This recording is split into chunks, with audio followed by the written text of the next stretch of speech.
Good morning, everybody. I'd like to thank Doyle, Rob, for inviting me to this event. Always been happy to be on Hour of the Time. How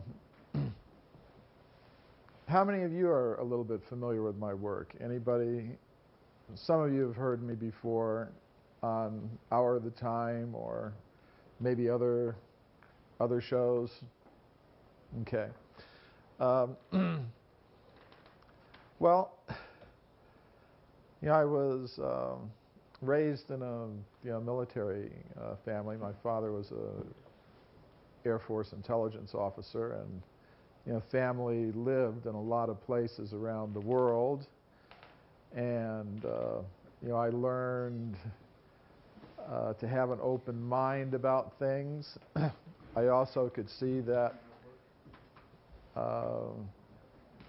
there are secrets in this world that not everybody knows about. There are things that were not taught in school. So I kind of followed up on some of these things. I became interested in different cultures, different philosophies, different ways of looking at the world. My travels eventually took me to India. I began studying that culture. So that has a lot to do with the reasons why I got into this topic that I call forbidden archaeology. I look at these questions from the standpoint of the ancient philosophy of India. Not just that. Basically, all these ancient philosophies, whether they're from Israel or Egypt or China or the American native peoples, they all present a picture of human history that's a little bit different than what we're normally taught in schools. And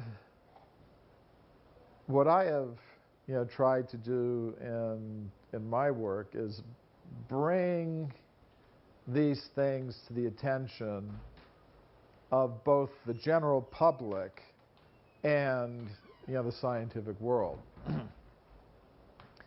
I've been invited to speak about my work. When I say forbidden archaeology, I mean evidence that shows human beings have been around for a lot longer than most people now think possible. And many scientists, they don't like what I have to say, but some are a little more open-minded, and they've invited me to speak at some of the leading scientific institutions in the world, like the Royal Institution in London, the Russian Academy of Sciences in Moscow. And what I present to them is the idea that in the writings of the ancient wisdom traditions, like the ancient Sanskrit writings of India, we find accounts of human civilizations going back tens of millions, even hundreds of millions of years. I first presented these ideas to the scientific world in a paper that I presented at the World Archaeological Congress in 1994. And it involves the idea that time goes in vast cycles. Say if we look at the Native American peoples, they believe that time has gone on in vast cycles. We look at the Mayan calendar, which a lot of people are talking about these days, 2012 and all that. There's this idea that time goes in vast cycles. So the ancient philosophy of India also has this idea of time going in vast cycles. You know, the basic name of the cycle is called the Day of Brahma. And during these cycles, which go very, very far back in time, human beings are always present, right from the beginning of the cycles, not towards the end of the cycles, as most scientists now believe. And these ancient civilizations, they also spoke of ape men. Thousands of years ago, in the Vedic writings of India, they were talking about ape men that existed millions of years ago, just like scientists today are talking about this. But it's not a recent discovery.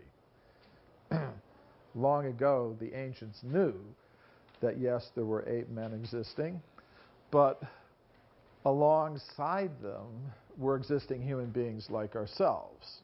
Yes, not that one came from the other, as the current theory of evolution tells us. Rather, they were coexisting with each other in these ancient times.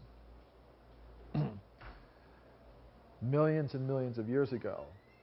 And this brings us to another topic, we may still be coexisting with some of these ape men today.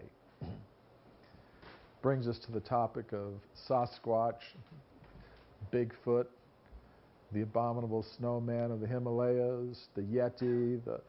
You find reports of these creatures which very much resemble the descriptions of the ape men that are supposed to have been gone extinct.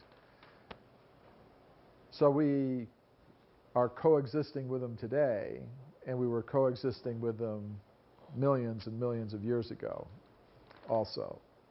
So the basic picture you get is not one of evolution, but of coexistence.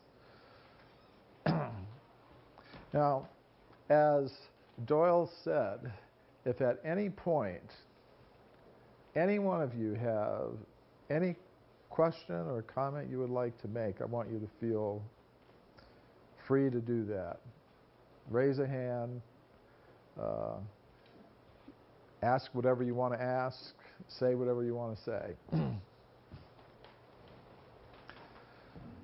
So the ideas that I've just laid out for you, that human beings have existed on this planet for hundreds of millions of years, that we didn't evolve from the ape men, we coexisted with them. These are ideas that are very different than the ideas that come from Charles Darwin and his modern followers.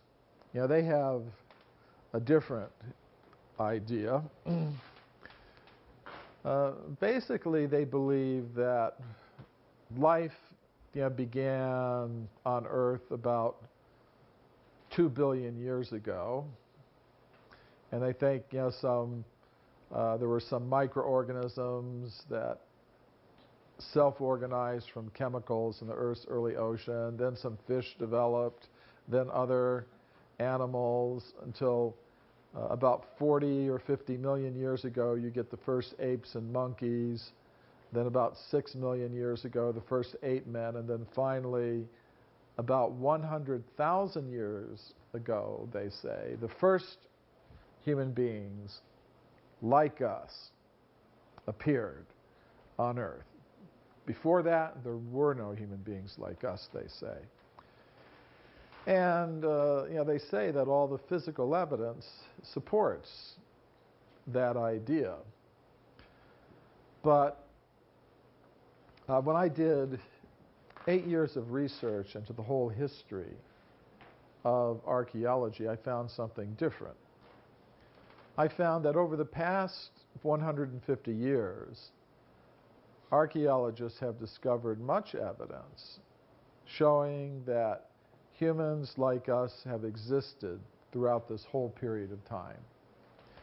And this evidence takes the form of human skeletons, human artifacts, human footprints, many, many millions of years old, going all the way back to the very beginnings of the history of life on Earth.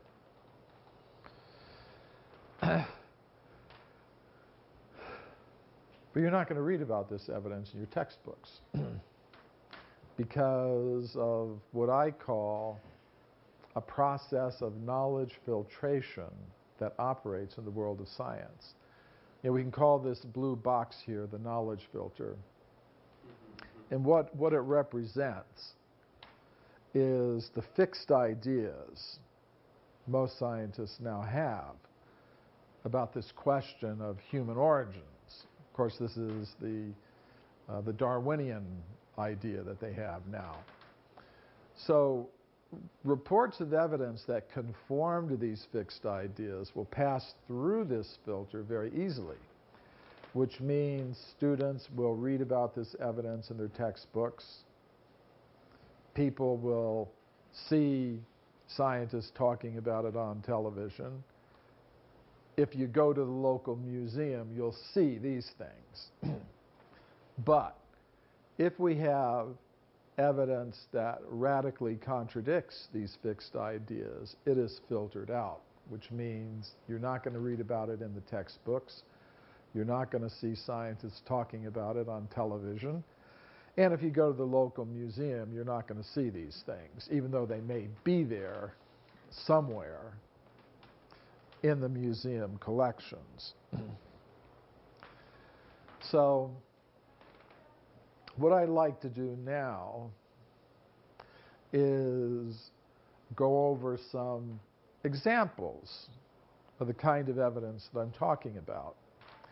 And I'm going to start with some evidence that's kind of close in time to what most scientists are now prepared to accept. As I said, most scientists now believe human beings like us first came into existence about 100,000 years ago. So I'm going to start with some cases that are older than that, but still sort of close to that. And then I'm going to go further, further, and further back in time. So this is Virginia Steen McIntyre. She's an American geologist who I know personally. She lives in Colorado. And when she was a young woman just beginning her scientific career, she was involved in dating an archaeological site called Huayatlaco in Mexico. It's in central Mexico. It's near the town of Puebla. And there, the archaeologists discovered many stone tools and weapons, and they may look kind of primitive to us, but according to archaeologists, they're the kind of things that only human beings of our type would have made. And they don't think that any kind of ape man could have made these things. So, of course, the archaeologists who dug these things up wanted to know how old they were. So they called a team of geologists to date the site. This is the archaeologist who was in charge of the excavation, Cynthia Irwin Williams. And this is the excavation at Huayatlaco. It was a very professional excavation. And as I said, they found stone tools and weapons in the solid rock in their excavations. This is one of the stone tools that they found. And they were solidly embedded in the rock. And they wanted to know how old these stone tools were. So they brought in a team of geologists. Virginia Steen McIntyre was the head of the team. So she and her colleagues used 4 different methods to date this site. First of all, they used the uranium series method to date some animal bones that were found in the same layers with the stone tools. These animal bones had cut marks on them, which means somebody was using those tools to butcher those animals, get the meat from them. So there aren't any scientific methods that will let them directly date the stone tool to tell when it was made into an artifact. So, but there is a method that they could date the bones, the animal bones that were found in the same layers with them.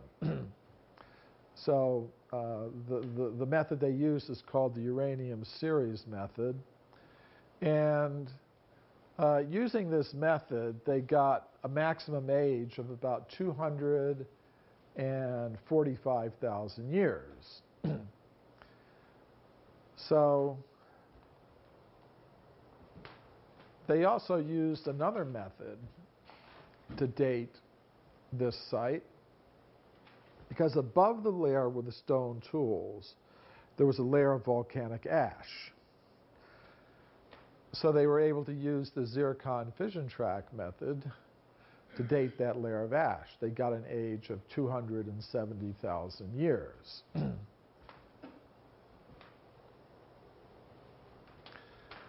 And then they used another method called tetrahydration, which confirmed these ages. And they also looked at the stratigraphy, the different layers. They could see that the artifact layers had originally been covered by about 150 feet of deposits that had gradually been worn down by erosion. So they knew the rate of erosion, so they could calculate how long it took for those layers to erode.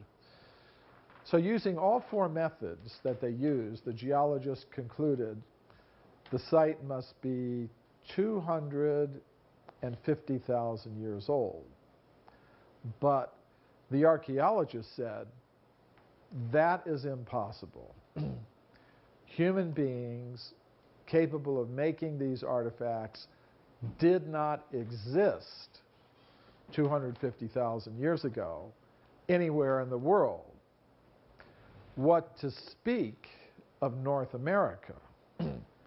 Because according to the current theories, no human beings entered North America until about 20,000 years ago. That's their theory. They believe that at that time, some people came over from Siberia into Alaska, down through Canada, down through the United States, down to Mexico, then from there to South America. So, of course, the Native American peoples don't believe that. They don't say our ancestors came here 20,000 years ago from Siberia. They don't say that at all. They've always been here, according to their theories, their beliefs. But so the archaeologists just said, this date of 250,000 years is completely impossible. So they refused to publish the age for the site given by their own hand-picked team of geologists. You know, they invited these geologists to come there, date the site, and they came up with a date that they didn't like. So they refused to publish it. This is how this knowledge filtering process works. So Virginia Steen McIntyre and her colleagues were a little upset by this. They say, we're just scientists doing our job. We can't help it if it contradicts your theory. This is the geology. This is the age of the site, 250,000 years. So what the geologists did is they independently publish the age for the site in this scientific journal. But when Virginia Steen McIntyre did that, she experienced an extreme negative backlash from her colleagues in the world of geology. And they started calling her a troublemaker, a maverick, a publicity. See, how could you do this? How could you do such a thing? Don't you know that human beings didn't exist 250,000 years ago? Why are you doing this? So although she had been a rising star in her field of geology, after she published this paper, her career was effectively finished because she had dared to publish something that contradicted the Darwinian theory of evolution. That is something you just don't do in the academic and scientific world today. So she lost a teaching position that she held at a university. And as I said, her career was effectively finished at this point. So, these are the kinds of pressures that can be brought to bear on people like this. Yes? I'd just like to know if these uranium series and zircon fission types of dating systems are accepted elsewhere in the scientific community, many times over. Yes, they are. So the question is, for the benefit of the camera, they want me to repeat these questions. So the question is, are these uranium series dates and zircon fission track datings, are these accepted scientific methods? And yes, they are. But as with any scientific dating method, you can always start trying to say, well, it's got to be wrong somehow. Somebody did something wrong. Some samples were contaminated. But these are professionals who are doing these things, and they were very careful in what they did. So it appears that the main reason why they objected to these dates was because they contradicted the theory of evolution. Therefore, they decided something's got to be wrong with these dates. They must have made some mistake somehow, but they can't point out what the mistake is. It's sort of like maybe there's a building inspector and he's got a big list of rules. So maybe he goes, somebody's his friend. So he looks at his place and he says, okay, yeah, it's fine. But maybe there's somebody he doesn't like. And he starts going through the rule book. And you can always find something wrong. You can always find some little thing wrong. That's not the code there, sorry. We're going to have to shut you down. Or sometimes a policeman too. You can look at your car or something. You can find something wrong with it. Some reason to give you a ticket if he wants. So it's sort of like it's a double standard. When these same methods are used in cases that give dates that support the accepted theories, all little flaws and details, they're just overlooked. But if the very same methods are used and they give a date that contradicts some deeply held theory, then they start looking for anything that could possibly be wrong. But another thing to keep in mind is that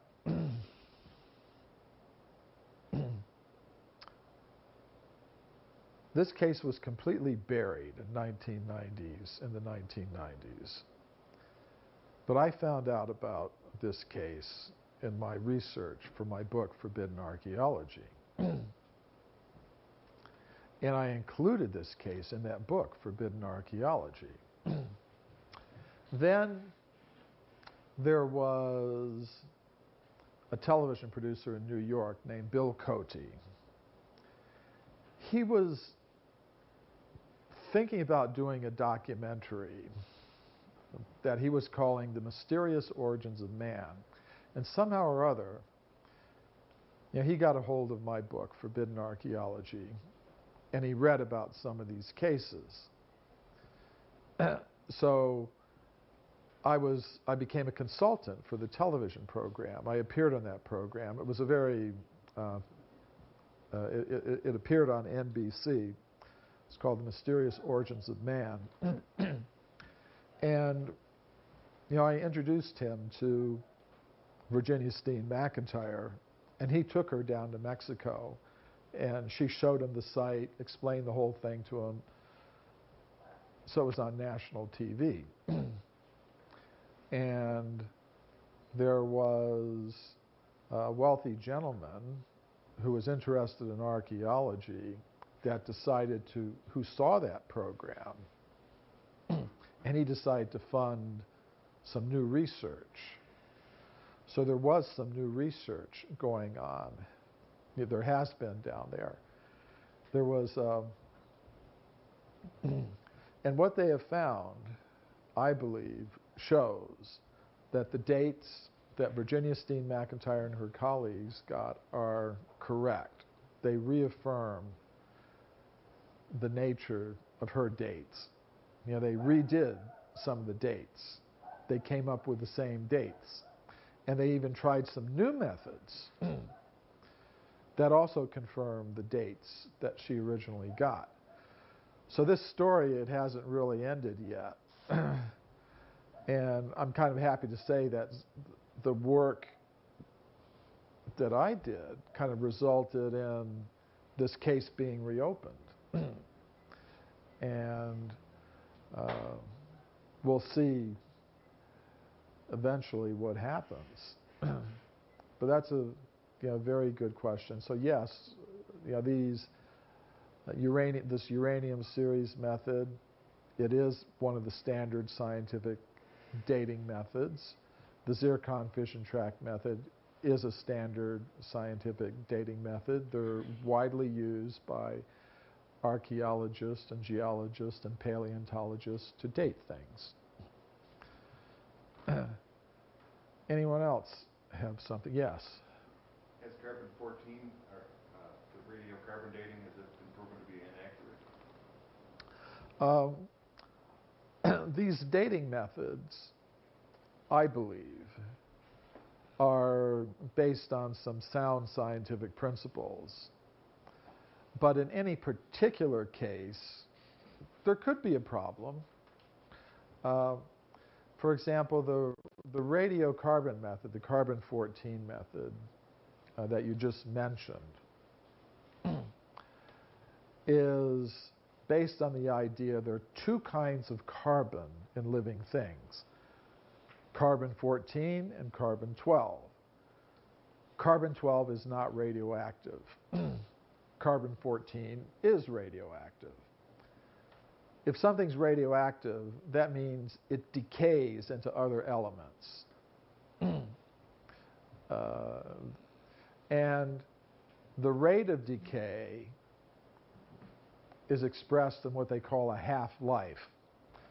That means, say if you start with a certain amount of carbon-14, then after the half-life of carbon-14 is about 5,000 years.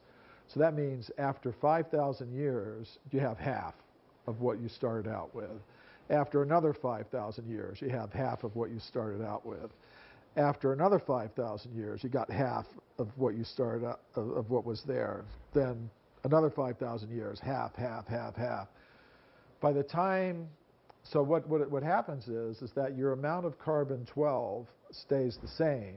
Your amount of carbon-14 gradually goes down. And by about 50,000 years, there's not enough left to measure any more half-lives. So and I mean, actually, if you go to a newer method of carbon-14 dating called accelerator mass spectrometry, they can take it back to about 100,000 years. So that method really wouldn't apply in this case here because we're talking about things that are older than that. But here's something that could potentially happen, however. If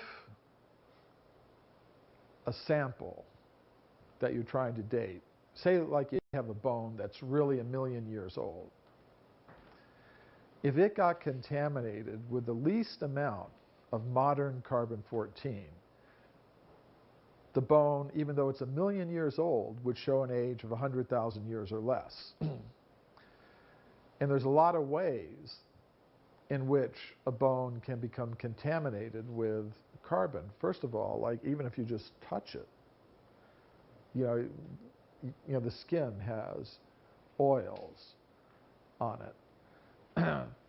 And those oils contain carbon-14. So just by even touching, like a bone, you could contaminate it with some recent carbon. Or it could come in from the groundwater. Say the bone's 1,000,000 years old, but there's water coming down from the surface that has carbon in it, from fertilizers or just from the soil, or there could be bacteria that enter the bone and die there. Their bodies would have recent carbon-14 in them. So there's a lot of ways in which a sample could become contaminated with recent carbon. And so that even though a bone might be 1,000,000 years old, if they dated it using this method, it would show an age of 100,000 years or less.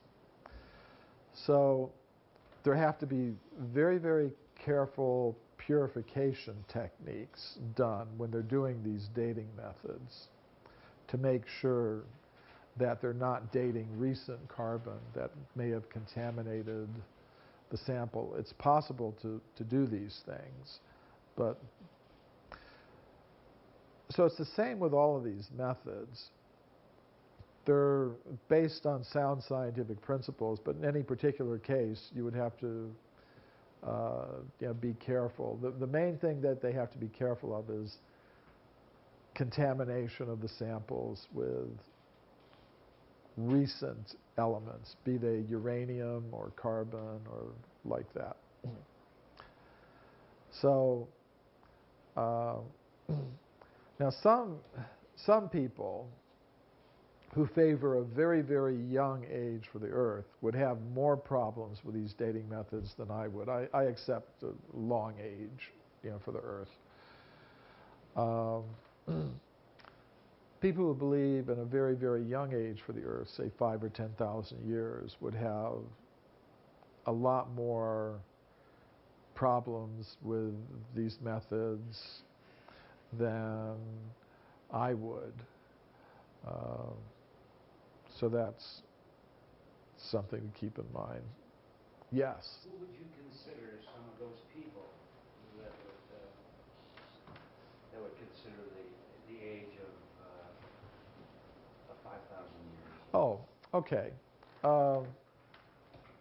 Like when my book Forbidden Archaeology came out, Dwayne Gish of the Creation Research Society got a hold of a copy of it, and he really liked the book.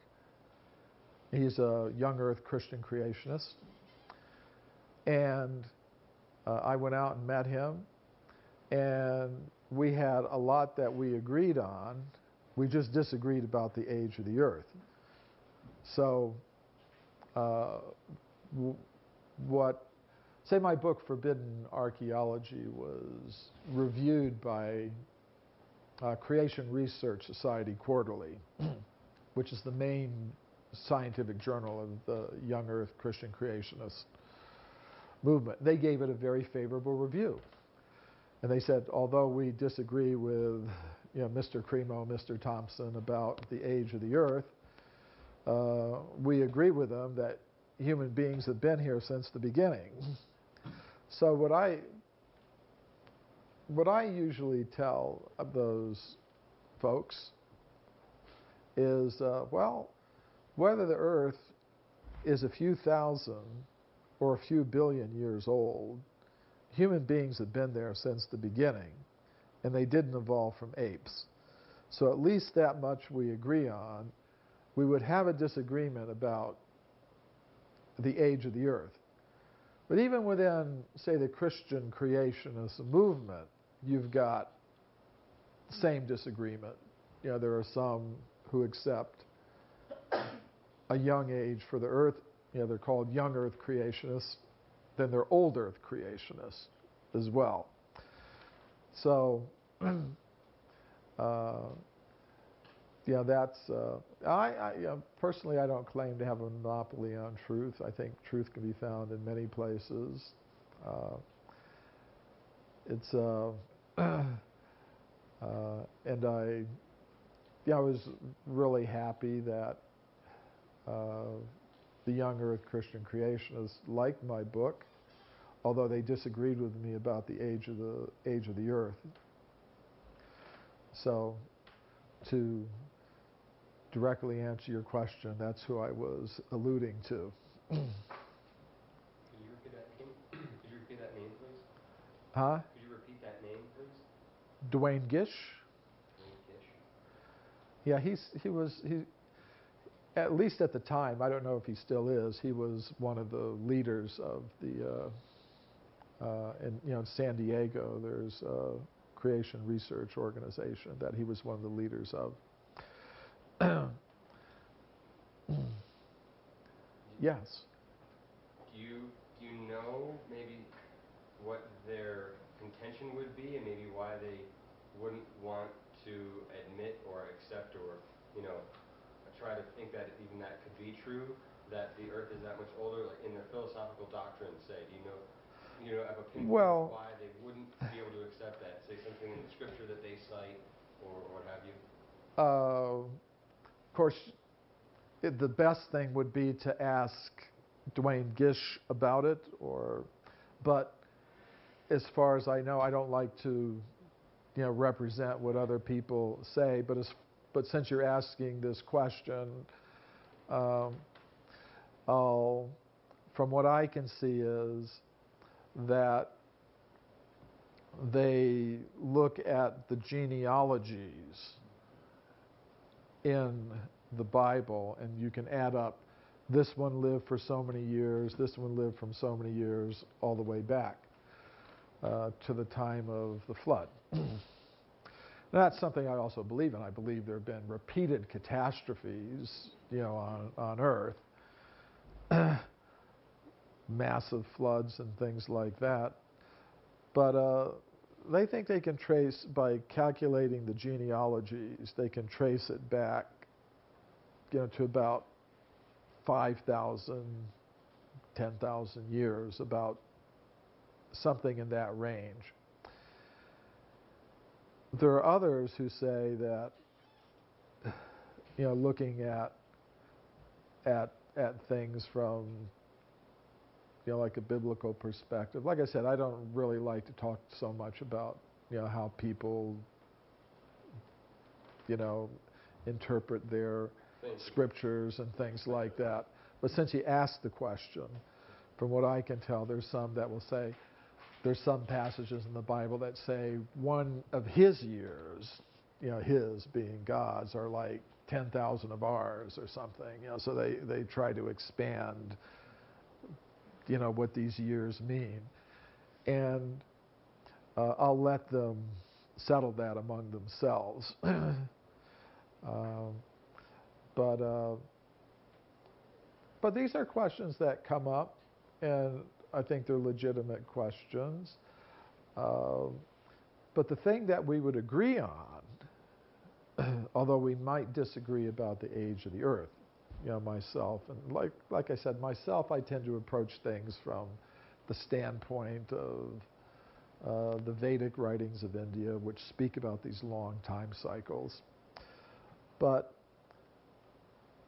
what we would agree on is whether we think the Earth is a few thousand or a few billion years old.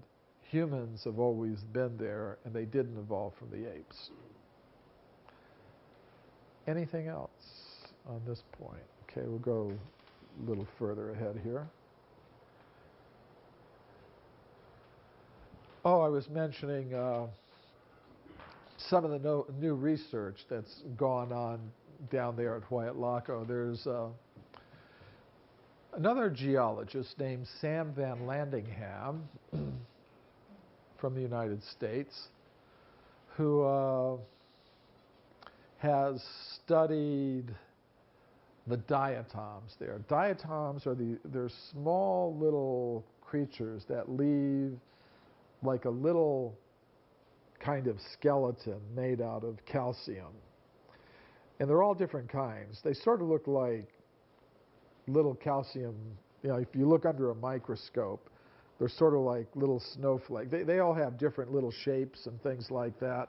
There are lots of diatoms, lots of kinds of these diatoms, they're called, these microscopic little living creatures that leave this little tiny skeleton. You know, they're round. They're kind of round things. They leave these round, hard little skeletons. And there are hundreds of different kinds. And by studying the different kinds, you can tell what time period they belong to. So he said that the kinds of diatoms that you find at this site, Huayatlaco, support the ages that Virginia Steen McIntyre gave. So now we're going to go back a little further in time. This is a site at Schöningen in northern Germany. And there what the archaeologists found were wooden spears that were shaped exactly like modern Olympic javelins. You know, they were obviously like a weapon that was made for throwing and killing animals. And actually, they found butchered animal bones along with these wooden spears. So they were found in layers of rock about 430,000 years old. And the archaeologists wrote an article about them in a scientific journal called Nature, which is considered to be the world's preeminent scientific journal. They wrote about these lower Paleolithic hunting spears. They were found in layers of rock about 430,000 years old. Now the problem was, who made them? Well, they decided it couldn't be human beings like us, because according to their theories, human beings like us did not exist 400,000 years ago. So who did exist 400,000 years ago? They believe it was an ape man that lived in Europe called Homo heidelbergensis. So they said, obviously, these spears had to have been made by this ape man. It's a variety of Homo erectus.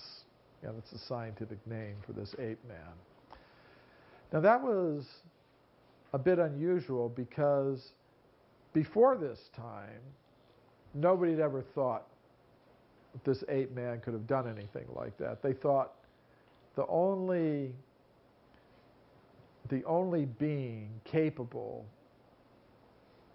intelligent enough to make like these very, very well-made throwing spears for throwing and hunting and killing animals were human beings like us. They didn't believe that ape men had that ability. And actually, the oldest spears that they had before this discovery were less than 100,000 years old, within what they considered to be range of our species, the time range of our human species, anatomically modern human species. So, but they said, okay, humans like us didn't exist 400,000 years ago. Only this ape man existed at that time. So it must have been this ape man who made those spears. But I think there's another explanation of who made those spears. And it has to do with some discoveries that were made in northern France in the 19th century by Jacques Boucher de Perthes, who was one of the founders of modern archaeology. He lived in the 19th century. Of course, Darwin lived in the 19th century. Einstein lived in the 19th century. I mean, a lot of people, they think, well, anything that was done in the 19th century, how could it possibly be true? Well, Darwin made his theory of evolution in the 19th century too. So if you want to say that we can't accept anything that was done in the 19th century, you might as well give up Darwin too. I don't believe that all science that was done, before, January 1st, 1900 is bad science. But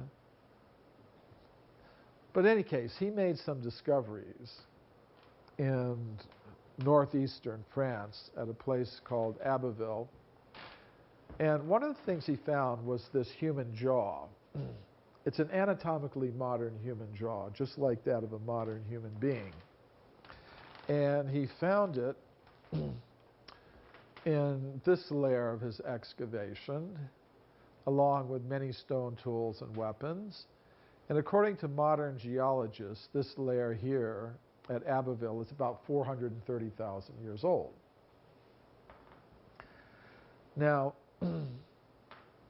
at the time of this discovery, it was very controversial because many scientists could not believe that humans existed so far in the past.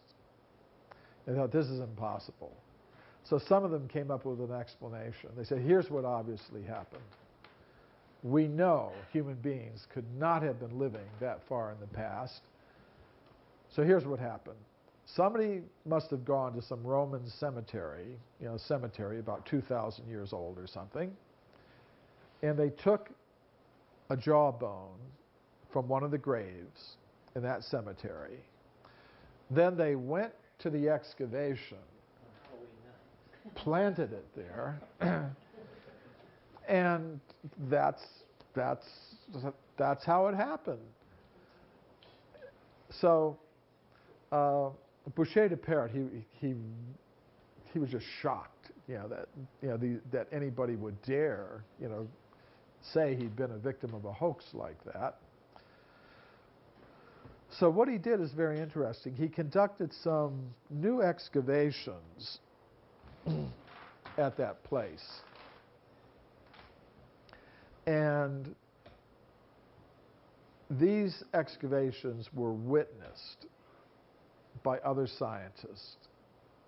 And in these new excavations that were witnessed by other professional scientists, medical doctors, and others who were just watching, to make sure that nothing was strange was going on, nobody was sneaking in and throwing bones into the pit. And in these new excavations, they uncovered 100 additional anatomically modern human bones and teeth, which I believe confirmed that the original discovery was also genuine. But the thing is in the textbooks today, you only read this hoax story, and you never read about the additional excavations that were made and the 100 additional anatomically modern human bones and teeth that were found there. You do not read about that. All you read is the hoax story. Sort of like at Roswell, all you read about is the weather balloon story in the official accounts. You don't read about all the other evidence that's there. So I believe that those new discoveries, they confirm that the original one was made. So what you've got here is evidence that human beings like us were existing 430,000 years ago in Europe. And I would say it was some of those human beings who made those very advanced wooden throwing spears that were found by the German archaeologists in the 1990s. So, I gave a report about this whole case at a major international conference on history of science, and it was later published in the peer-reviewed conference proceedings volumes. So I think what we're going to do now before we go on, we're going to go on to other cases. See, now we started out with 250,000 years at Huayatlaco. Now we're back to 430,000 years. We're going to keep going further and further back in time. We're going to go back to 1 million years, 10 million years, 100 million years over the course of the morning. So, but as promised, now I'm going to ask one more time for questions right now, and then we're going to take a break for 10 minutes or so, and then come back and go into the next level. The next level. So, anybody have anything now? Any final question before the break? Okay. So let's take a 10-minute break, and we'll start up again at 9:40. Thank you.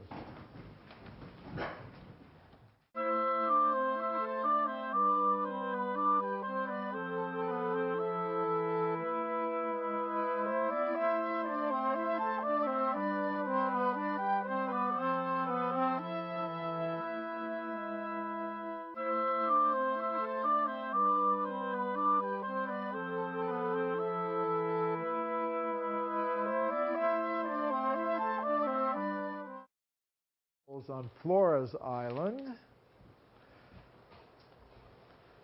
and they published their report in Nature. Some of the artifacts they found there. The artifacts were found in this layer of their excavation, which was dated using the zircon fission track method as being about 800,000 years old.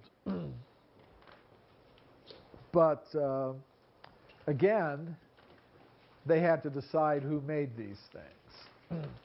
And again, they decided, well, it could not have been human beings like us, because human beings like us did not exist 800,000 years ago. So who did exist 800,000 years ago in that part of the world? Again, the ape-man Homo erectus. So they decided, well, Homo erectus must have made those stone tools. But there was a problem with that. And the problem is that Flores Island is separated from the nearest land by wide expanses of ocean. Now this map shows the area as it looked about 800,000 years ago, at a time when the sea levels were lower than they are today. So you've got the coast of Southeast Asia, it comes out further. The coast of Australia comes out further. But still, I mean, it's separated from nearest land by wide expanses of ocean. So the problem is, how did the ape-man, Homo erectus, get to Flores Island? So the archaeologists proposed something very radical. They proposed, well, he must have made a boat and sailed there. Now, I mean, this was a bit unusual because Up to this time, nobody had ever thought the ape-man Homo erectus did any such thing. Archaeologists and anthropologists believe that only human beings like us made boats and deliberately sailed across the ocean. And actually, the oldest evidence they had for that was about 50,000 years old from some Mediterranean islands in Europe. Because in the Mediterranean Sea, there's some islands, there's some human remains there. You know, so they proposed, well, they got there by boat, and that sort of fit. But to have this ape-man, Homo erectus, doing it 800,000 years ago was pretty unusual. But I think there's another answer to the question, who made the stone tools that were found on Flores Island, and how did he get there? And I think the answer lies in Java. Well, if we go back here, Java is here, it's part of Indonesia. And I think the answer to this question, who made those stone tools, lies here. It was in Java that the very first bones of Homo erectus were found in the 1890s by a Dutch scientist named Eugene Dubois. So he found this skull cap, very primitive skull cap, and he also found this thigh bone or femur. He put the two together, just these two bones, the skull cap, the femur, and said, here we have the Java ape man, which he originally called Pithecanthropus erectus, and today it's known as Homo erectus. And this is a very famous discovery. It's mentioned in all the textbooks, Java man. But here's something that we don't see mentioned in the textbooks. Some British scientists, they later carefully examined this femur, which supposedly belonged to the ape-man Homo erectus. And they did this in the 1970s. They said it's completely identical in every respect to a modern human thigh bone or femur. And they found it was completely different from any Homo erectus ape-man thigh bone that was found after this first one. So they concluded this thigh bone did not belong with that ape-man skull. Now that's kind of interesting because, this is their report about this, the human nature of this femur. It's published in the scientific journal. Now it's kind of unusual because according to Dubois, this is Dubois' map of where he found the bones. He found the skull cap and the femur in the exact same layer, which according to modern geologists is about 800,000 years old. So, what that suggests to me is there were two kinds of beings living in Java 800,000 years ago. Yeah, there were some ape men there. There were some Homo erectus ape men there, as indicated by this very primitive skull cap. But there were also some human beings like us living there 800,000 years ago, as shown by the anatomically modern human thigh bone or femur that was found in the exact same layer. And I would say it was members of that human population who made the boats, sailed across the seas to Flores Island, and left the stone tools there.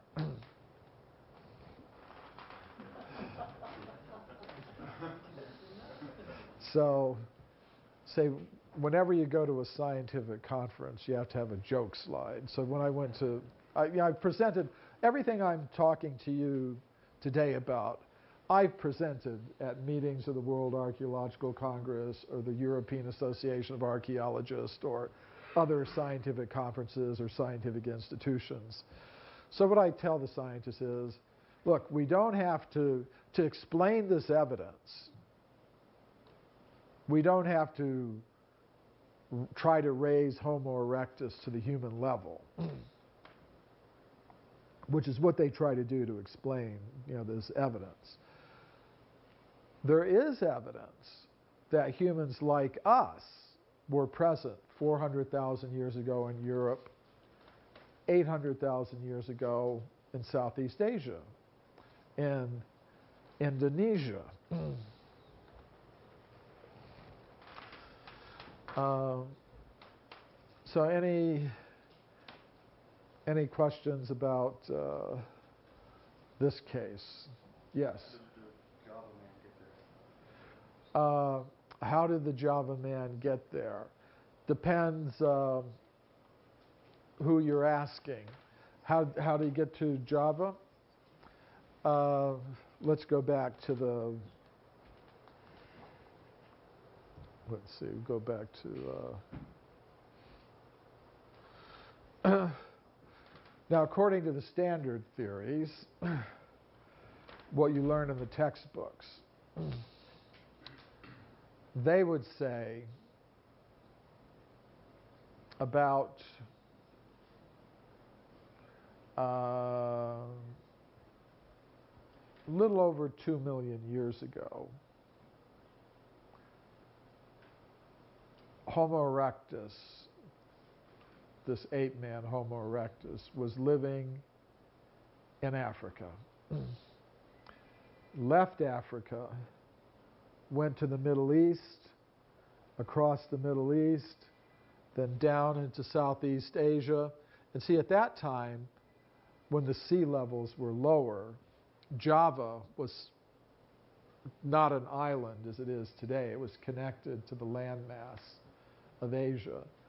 And so then that Homo erectus came down into Java. Some of them went north into China, like that. That's what the mainstream scientific explanation would be of how Java man got to Java. But they would think there were no human beings like us at that time. They would think maybe about maybe 1 million years ago or 1.5 million years ago, they got to Java, and they stayed there. So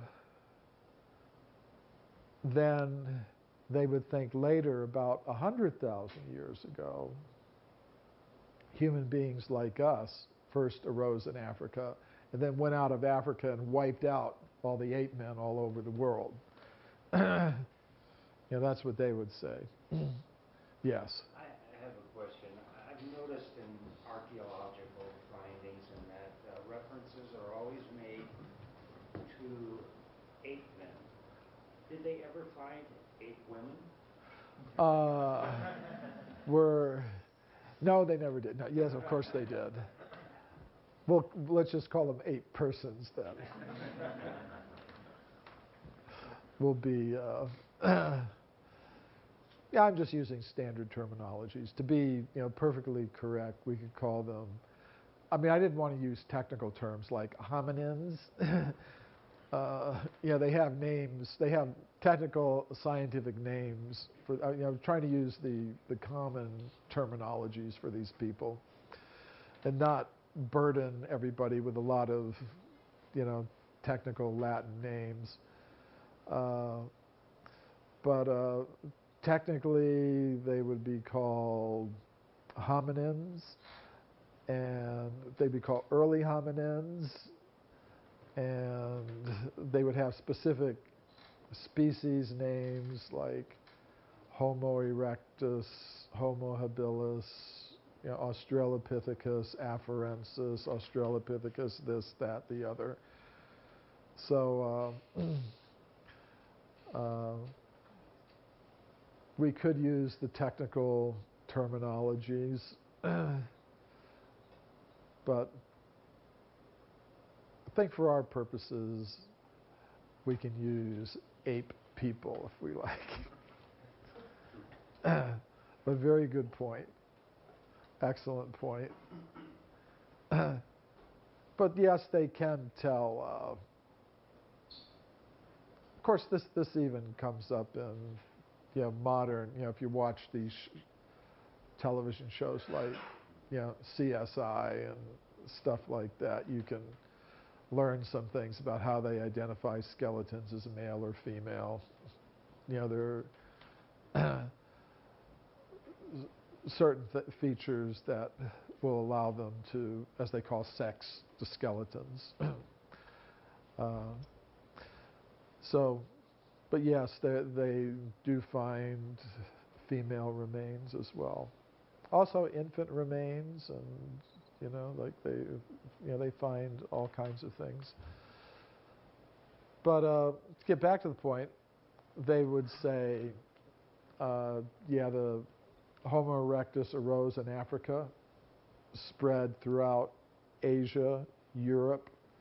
Then they would say about between 100 and 200,000 years ago, human beings like us arose in Africa, and then they went out and they wiped out everybody else.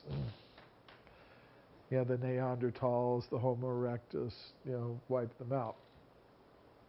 What I'm proposing is that if we look carefully, we see there's evidence that humans like us were existing at the same time as these supposed human ancestors, like Homo erectus, the Neanderthals, the Australopithecines.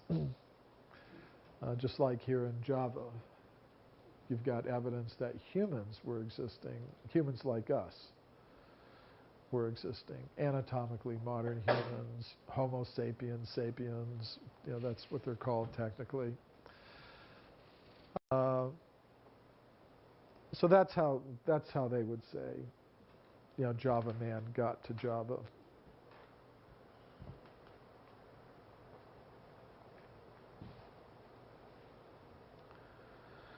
Okay, so we got back to about 800,000 years with evidence for anatomically modern humans.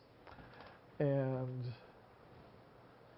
now we're going to go to Buenos Aires, where in the early part of the 20th century, an anatomically modern human skull was found. And it was found here. This is 15 meters, about 15 yards, 45 feet below the surface. Then they found this, they encountered this, a thick layer of limestone rock, which they call, in Spanish, tosca, like a very thick layer of limestone rock. And then they broke through that layer, and then they found the skull directly below that, a human skull. And it was found in the pre-Ensenadin Formation, which according to modern geologists is 1.5 million years old. That's the age of the formation below the limestone layer. And it's an anatomically modern human skull. Now this detail here, that there's this thick layer of hard limestone rock, is very important, because that means that that skull cannot have come down from some higher, more recent level. That's the usual kind of counter-explanation that's given. You've got a human skull in some very ancient layer of rock. Well, it came down through some crack or fissure from some higher level. That's why you think, you found some human bone in some very, very ancient layer of rock. Now, what rules that out is the presence of this unbroken layer of limestone rock that completely sealed off the skull from the surface. So here what we've got is a human skull, 1.5 million years old. And this discovery was reported to the scientific world by Florentino Ameghino, who was a very prominent South American scientist, Argentine scientist.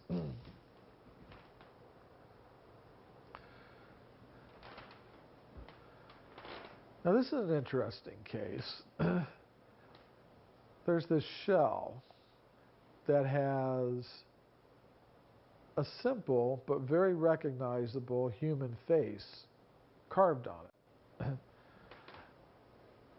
It was found in the year 1881 by the British geologist Henry Stopes, who reported on it at a meeting of the British Association for the Advancement of Science. And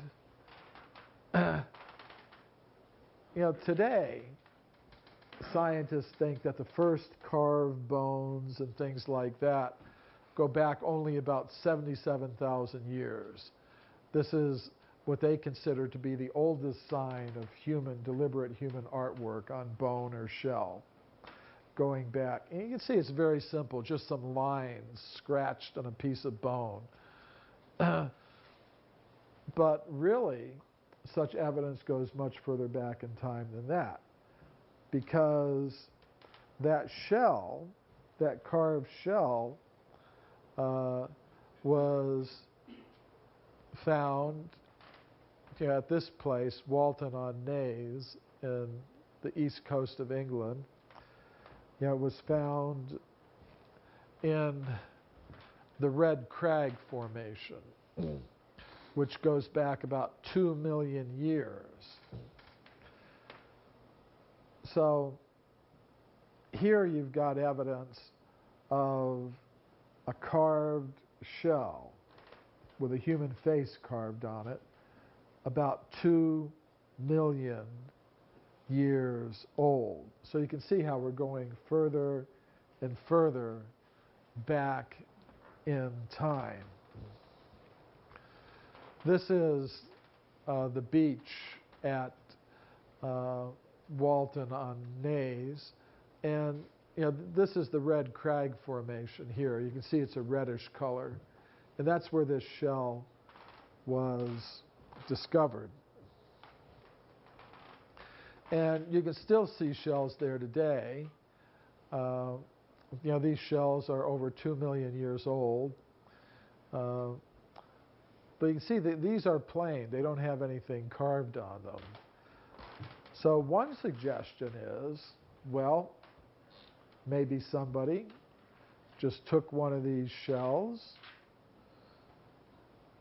carved a little human face on it, and that's the explanation. It's not really, there wasn't anybody around 2 million years ago to carve the face on the human shell. Somebody just went there recently and took the shell out, carved a little face on it, and that's the explanation.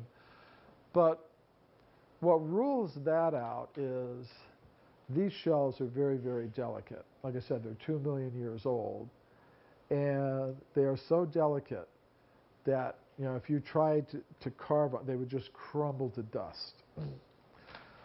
So that explanation really doesn't work. And this is the daughter of Henry Stopes. Like after her father announced this discovery, some people made this claim that no, it's really not a human carving from 2 million years ago.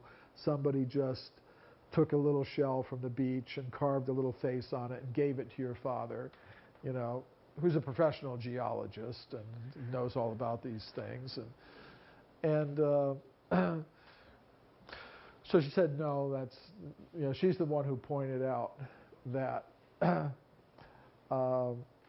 these shells are so delicate that if anybody had tried to do that, they would have just crumbled into dust. And she further pointed out that that if somebody had tried to do that, the surface would have looked different than the present surface of the shell. It was so she gave a very detailed explanation why that explanation really wouldn't work. Now, there's some additional reasons for thinking there may have been human beings around in that part of England around 2 million years ago to carve the shell.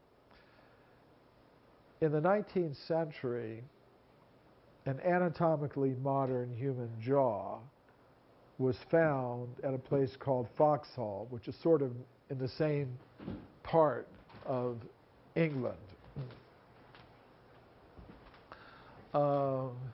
It's near Ipswich here. And this is Foxhall Hall, which is on the outskirts of Ipswich. And somebody was doing some excavations there, and they found this anatomically modern human jaw in the Red Crag Formation, the same Red Crag Formation that the shell, carved shell, was found in, and that's about 2 million years old. So then after that, in the early 20th century, around 1920, an English researcher went there, and it looks like we've lost this. So the question is, what does the depth at which an object or bone is found have to do with its age? That depends on the particular situations. Generally, like geology is based on the idea that if things are in their normal order, the deeper layers would be the older ones. But how old they are depends on a lot of things, because there can be situations in which layers could accumulate very rapidly. So, for example, when there have been these catastrophic events like Mount St. Helens going off, huge amounts of volcanic ash come out, and they accumulate very, very rapidly. So you can get just hundreds of feet of deposits accumulate very, very rapidly. So that means even something found very deep in them wouldn't necessarily be that old. So a lot depends on the ability of scientists to date, the different layers. For example, at Wyatt-Locko, there were some volcanic layers above the layer of stone tools. So that they were able to use the zircon fission track method to date that layer of volcanic ash as being, about, over 300,000 years old. That means anything under it must be at least that old. The same thing like with this skull found in Buenos Aires. There was a layer of rock above it that was unbroken that was able to be dated. So a lot depends on the situation. Of course, there are some cases where older layers can be shoved over, older layers can be shoved over newer layers. So a lot depends on the dating of the different layers, if that can be done. But in some cases, in general, the deeper a thing is, the older it is. That's the general rule. So that generally presupposes that the Earth is getting bigger? What it presupposes is that fossils, artifacts are generally found in what's called layers of sedimentary rock. Sedimentary rock is rock like sandstone, limestone. It's originally mud or sand or something like that that gets deposited by rivers or The lakes. idea is Or that this is moved in on top of it? no, there's different. Say like, if you have a river, for example, and each year it floods. And when it floods, it lays down a layer of sediment.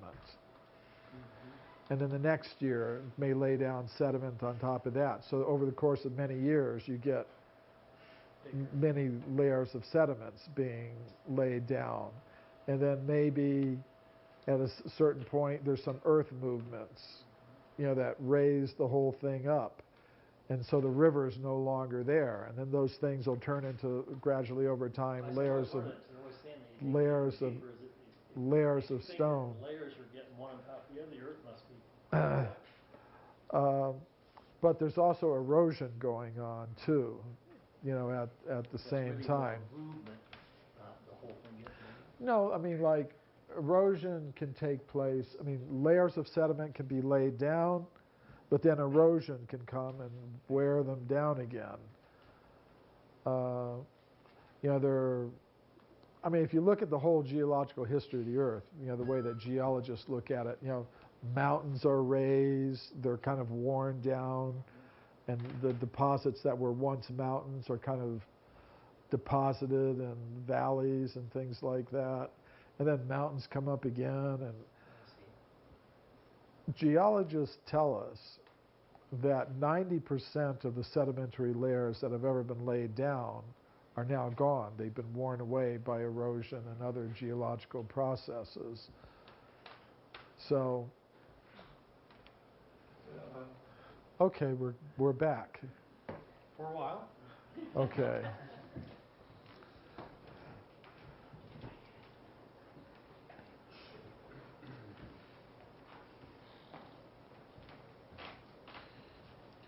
Okay.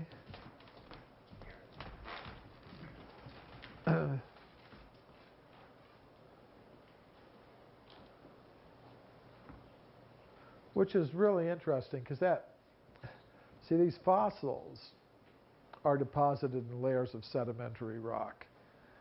And they're constantly being deposited and eroded.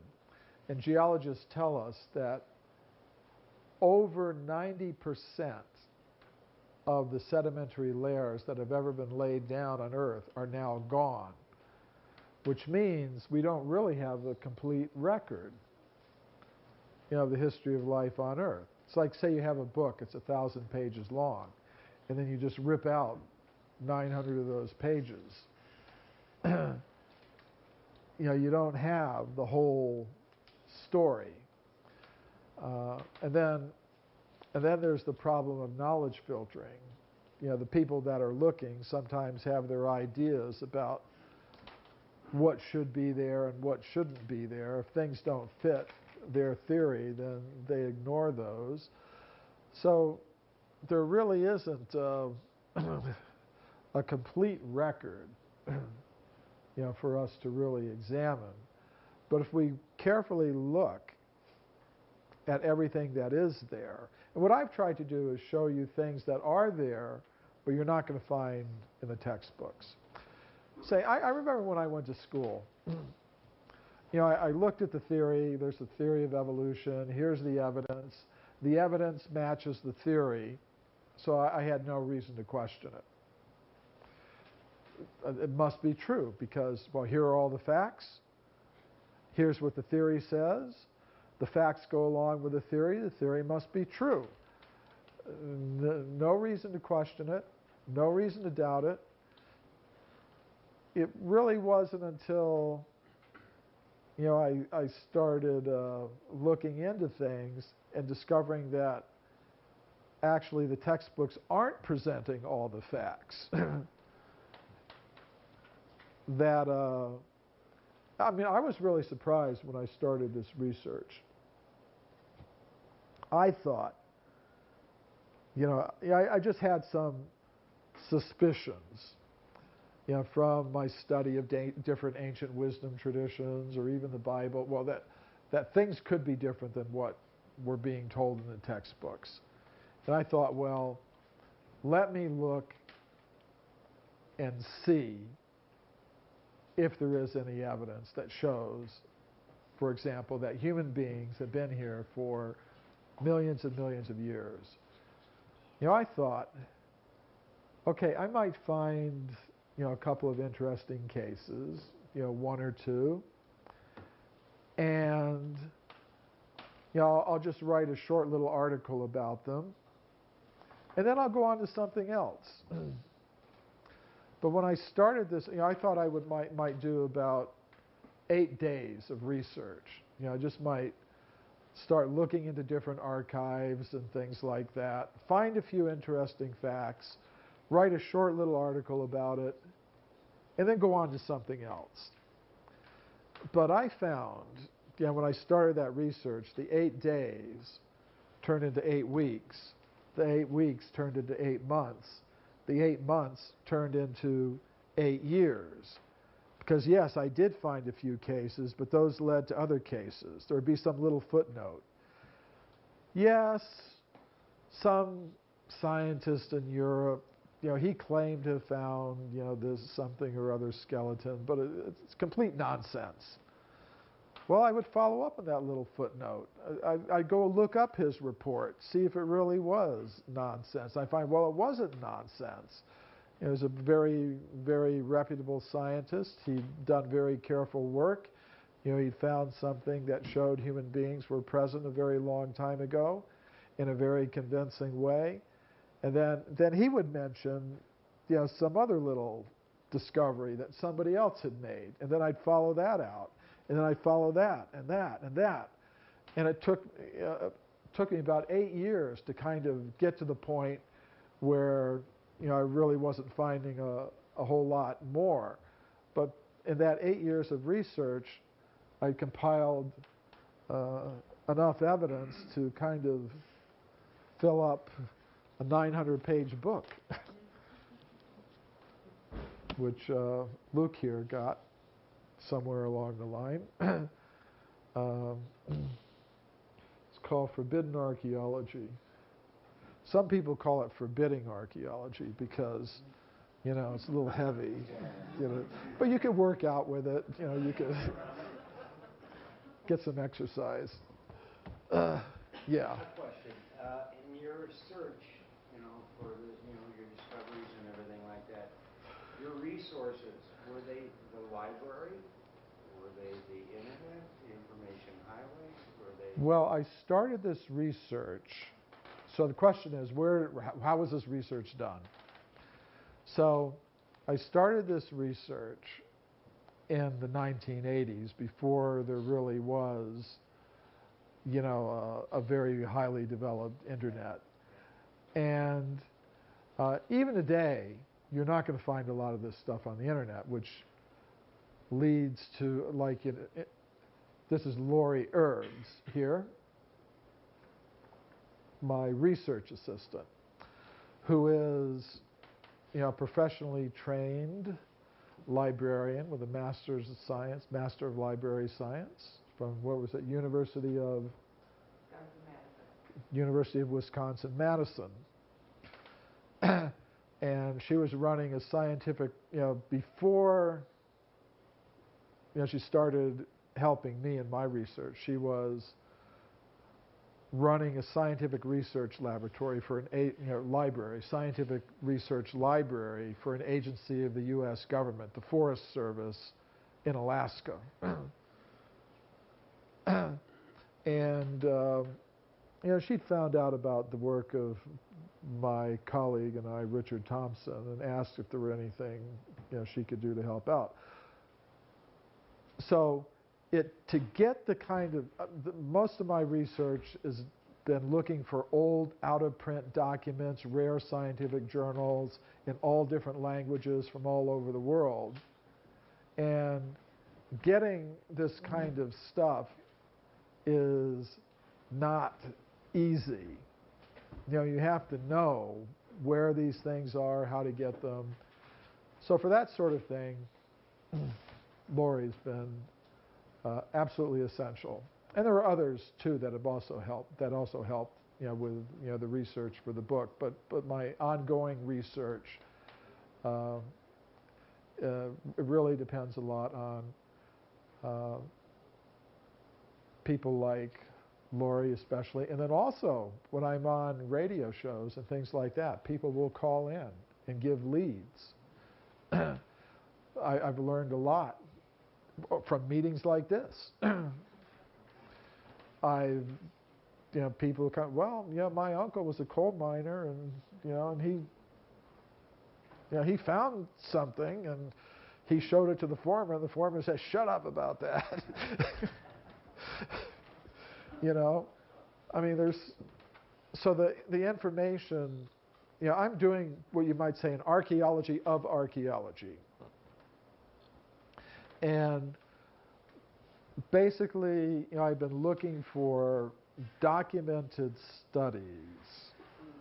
And now once I have that, then I often go to the museums and try to find the artifacts and get pictures of them and go visit the original sites and try to relocate the sites and things like that. But the foundation for the kind of research that I do means going into all kinds of archives all over the world where there's rare out-of-print documents and things that you're not going to find on the internet even. And somebody who knows library systems, information systems can be very helpful. And you're dealing with knowledge filtration too. Yes. And I'm going to be explaining some cases like that, explaining some of the difficulties that there are in getting access to this information.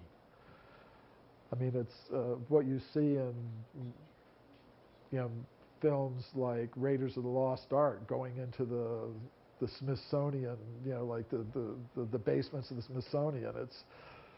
It may seem like, well, it's all just Hollywood, but it is a fact that there are hidden archives, there are things like that, definitely. And I'm going to be touching on some of those cases as we go on.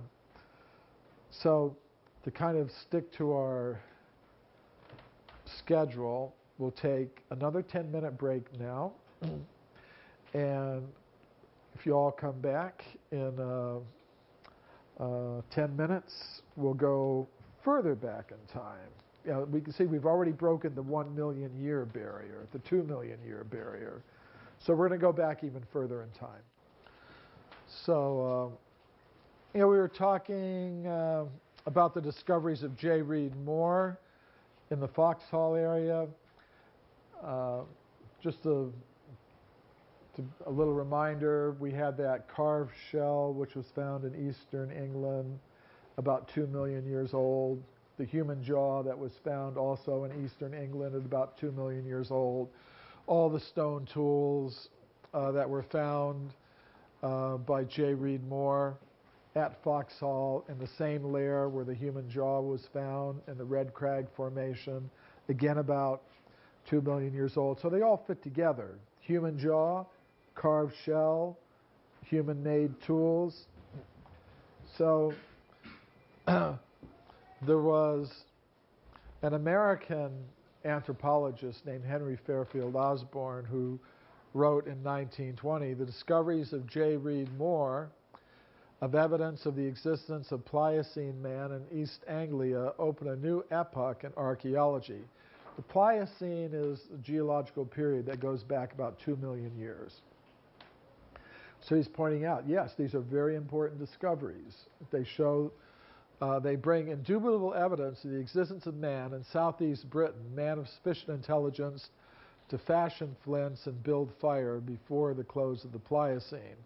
So these discoveries were being very widely advertised in the scientific world in the 1920s, showing the existence of human beings in England going back over 2 million years.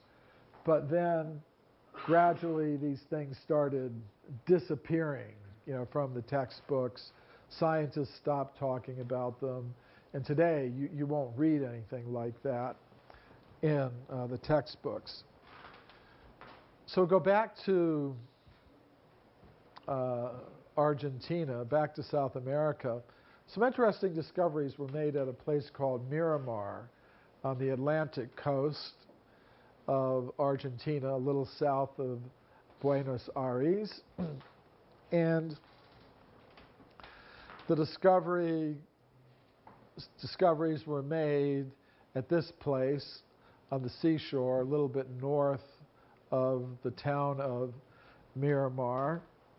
There are some cliffs on the seashore, and in these cliffs there are many animal bones.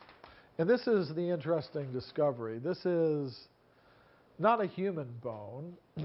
It's the bone of an extinct South American mammal called a toxodon. A toxodon would be kind of like a little hippopotamus with fur on it. It's an extinct mammal. You don't see them in South America anymore. And the most interesting feature of this bone is that it has a flint arrowhead solidly embedded in it. And this bone is 3 million years old. So archaeologists believe that arrows, bow and arrow, that's a weapon made only by humans like us, not by any kind of ape man at all. So you've got this flint arrowhead solidly embedded in a toxodon bone that's 3 million years old. So this discovery was reported to the scientific world by Carlos Ameghino, who is the brother of Florentino, who had announced the discovery of the human skull from Buenos Aires that was 1.5 million years old. So this discovery was very, very controversial. So, as I said, a lot of scientists, they had problems with this discovery. Couldn't believe that humans existed 3 million years ago. So one of them, Eric Beaumont, who is a prominent scientist from South America, said, here's what happened.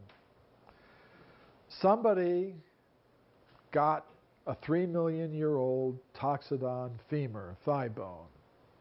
Then that person went to like an old Indian settlement about a couple thousand years old, picked up a flint arrowhead.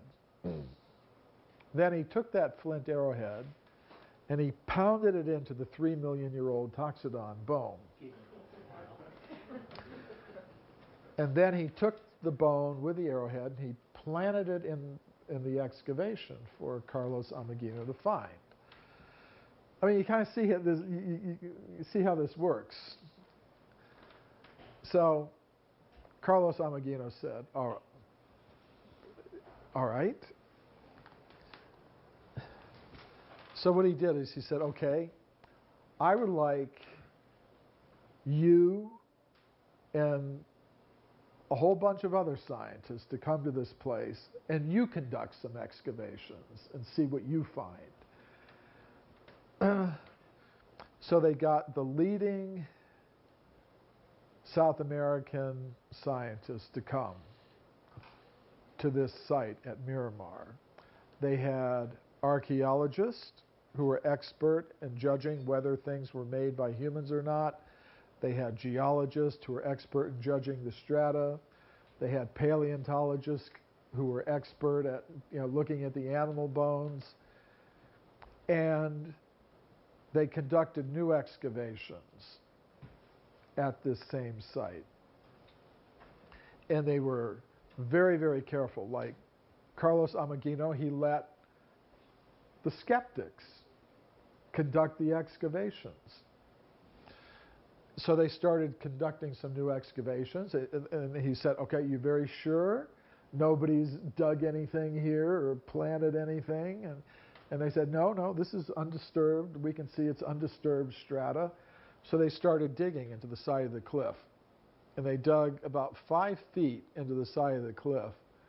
And they discovered human artifacts in the layers of solid rock. And they photographed them in place. You know, they always ask for this. Oh, were the artifacts photographed in place? Yes, in this case. And what they found were bola stones.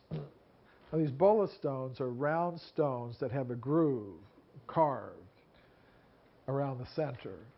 And they're a weapon. They can be used for hunting. You know, you tie some of these stones together with a cord or a piece of leather, and you can throw them and catch birds, small mammals, and things like that. It's the kind. It's a weapon that's still used in Argentina today, and according to anthropologists and archaeologists, it's a weapon that's only made and used by humans like us. Not, they don't think any kind of ape man is capable of doing these things. The same layers that the original Toxodon thigh bone with the flint arrowhead were found in. 3 million years old. And this formation here is 3 million years old. Actually, scientists still go there for the animal bones that are found.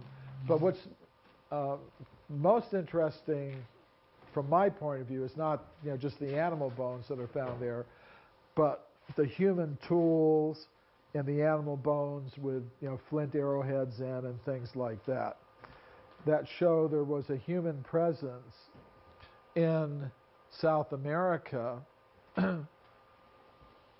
3 million years ago. And as I said, these discoveries were made in the direct presence of the skeptic who had proposed it was a hoax. Really interesting, well-documented case. You couldn't want a better documented case. The artifacts photographed in place, professional geologists, paleontologists, and archaeologists present, skeptics present. You couldn't want a better documented case for evidence for extreme human antiquity than this. So, anyone have any questions at this point? Yes. I want to Either know one. how the stone layer form that covers all the bones. These are formations. They're called aeolian foundation formations, which means they were the bones were originally deposited by wind-blown sand and dust in this part of South America. That means, okay, there was like a plain somewhere. Some animals were there, humans were there. The animals died, the human beings left their stone tools. And then over the course of many thousands of years, you know, there's dust blowing, sand blowing and being laid down, covering it. And then over time, you know, those layers of sand and dust, they turn into rock. So that's what happened here. In some places, it's waterborne deposits. Some places you've got wind deposits like this, and you know, it happens over the course of many, you know, thousands of years. So what happened in this case, as I said, was, you know, these animals died, the humans left their tools and things, and then gradually they were covered by layers of wind-blown sand that were blowing from the central part of southern South America, from the deserts and things there, you know, dropping, you know, these layers of dust and sand on them. Like Neanderthal and Homo erectus, do they have tools and weapons like that as well? Archaeologists and anthropologists do not believe they were using bows and arrows and things like that. they believe they may have been using some very, very primitive tools, but not like bola stones, bows and arrows, and things like that. According to their ideas, those things would have been used by humans like us. And practically speaking, that's what we find. I mean, we find even a chimpanzee can take a rock and break open a nut or something like that. Even birds, will use little tools, little sticks and things, or so even animals will sometimes make use of some very, very primitive tools. But for things like bows and arrows, bola stones, most scientists would say, practically they'd be unanimous in saying that only humans like us made and used those kinds of things, which may lead, and sometimes people might wonder, well, what about, didn't they have computers in those days, or 3 million years ago? But they might have had computers in those days. But the problem is, say, okay, you're talking about 3 million years ago. All right. Well, what if they did have laptop computers 3 million years ago? Problem is this stuff does not preserve very well because the plastics will dissolve. There are museums today where they've been trying to preserve plastic objects. Because our plastics are about 100 years old, basically, most of them. And they're finding a hard time preserving the earliest plastic objects in museums because they're just turning to dust. They don't last a long time. The metals, most metals will oxidize. So this kind of, like a flint arrowhead isn't going to go anywhere. It'll last 3 million years. A laptop computer is not going to last for 3 million years. So they might have had laptop computers 3 million years ago, but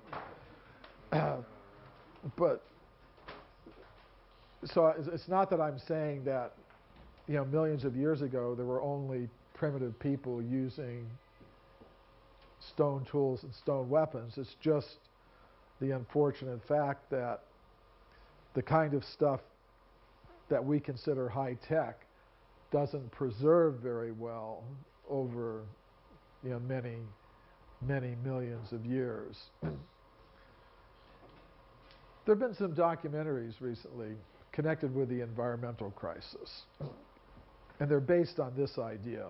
What if humans disappeared today? How long would the remains of our civilization last? And the scientists who've studied this question very carefully said not very long. But we may think, but what about these huge cities, with skyscrapers and all this? It seems like very permanent, but actually it's not. I mean, most of our big cities are located either on the ocean or on the banks of rivers. And those rivers are kept in their place by dams, levees, seawalls, things like that. Without human beings to maintain that stuff, the dams will break eventually, the seawalls will break, the levees will, and then the rivers will start flowing as they used to, wherever they want to go, huge floods. We also rely on our fire departments, to kind of like if a fire starts, well, you get all the firemen there, they put it out. If there's no human beings around, the fires are just going to blaze uncontrolled. There would be floods, rivers. We kind of think that concrete is a very permanent substance, but actually it rots. And actually we think, oh, but what about the steel girders. Actually, after some time, they'll start to rust. When steel girders start to rust, they expand. They'll break the concrete off of them. They'll fall down. After several thousands of years, there's not going to be very much left. Well, to speak of after millions of years. So I just wanted to throw that out there because sometimes, yeah. Regarding a lot of these skeptics that you've come across, in your research, I was wondering if you found any common themes between them with regard to, say, their associations privately, belief systems, et cetera.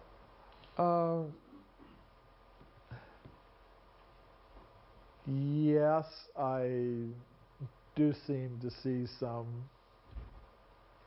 common associations because. Can you repeat the question? Oh, so the question is, sorry, I promised I would and I forgot.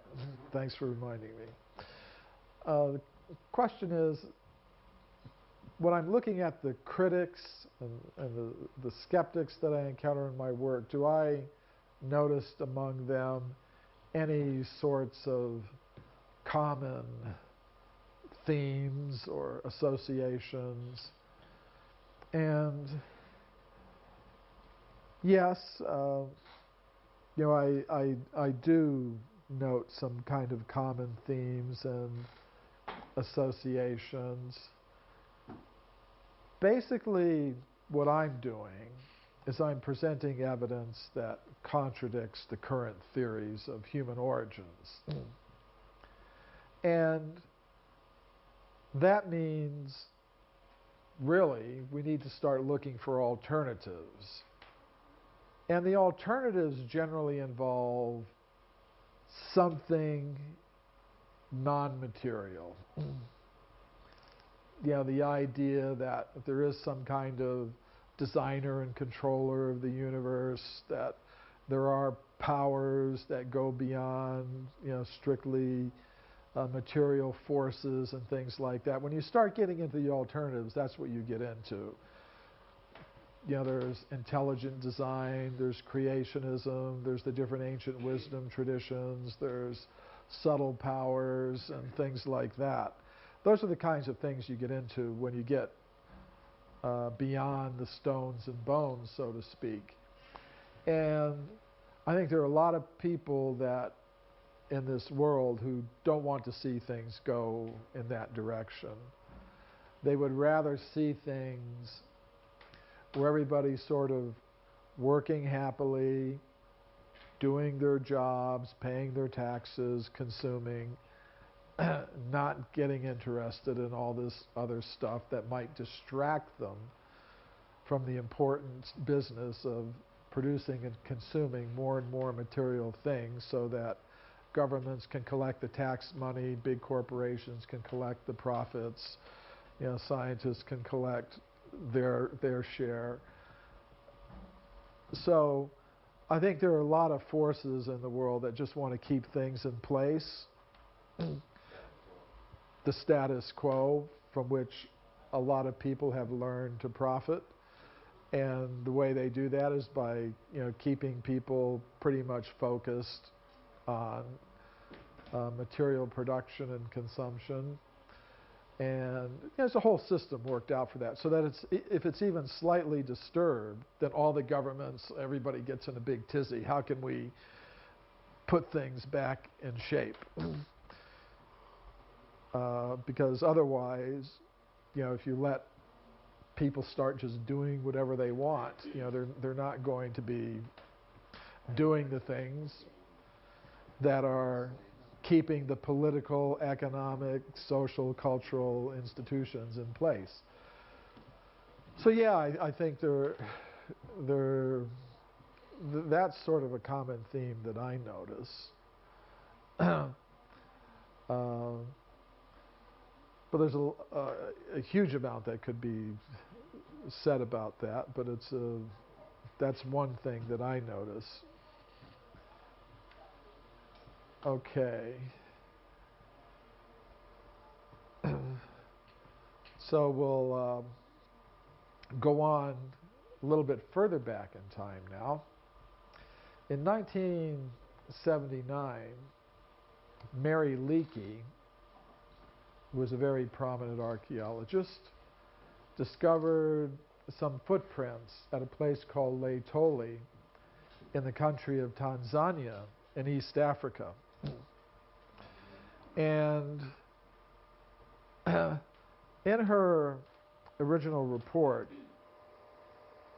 which was published in National Geographic magazine, she said, these footprints are indistinguishable from modern human footprints. In other words, they look just like the footprints that you or I would make if we were walking on a beach or in the sand somewhere. Now, that's kind of interesting because the footprints were found in layers of rock 3,700,000 years old, almost 4 million years old.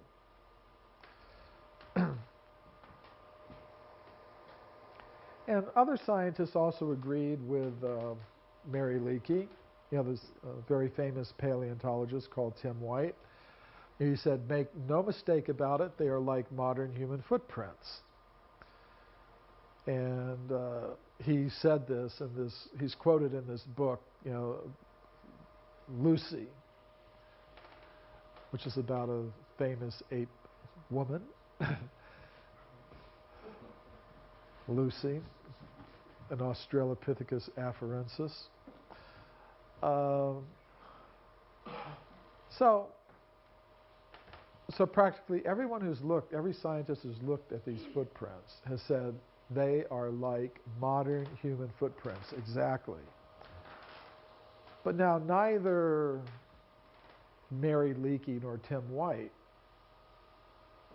believe that humans like us were present 4 million years ago to make these footprints. So how do they explain the footprints? Oh, it's just another scientist who says they're indistinguishable from modern human footprints. So they say the footprints are exactly like modern human footprints, but they don't believe that humans like us were present 4 million years ago. So what's the explanation? The explanation, they say, is this. 4 million years ago, there must have been some kind of ape people who had feet exactly like modern human feet, and that's how the footprints were made. Now that's an interesting proposal. That would explain it. Unfortunately, there's no physical evidence to support that idea.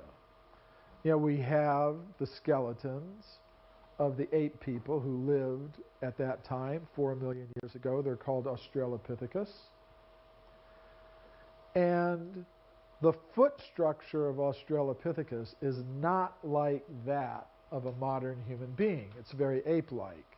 You know, for example, the big toe moves out to the side like a human thumb, and the other toes are long, sort of like short human fingers. So the foot of Australopithecus is very ape-like. It's not like that of a modern human being at all.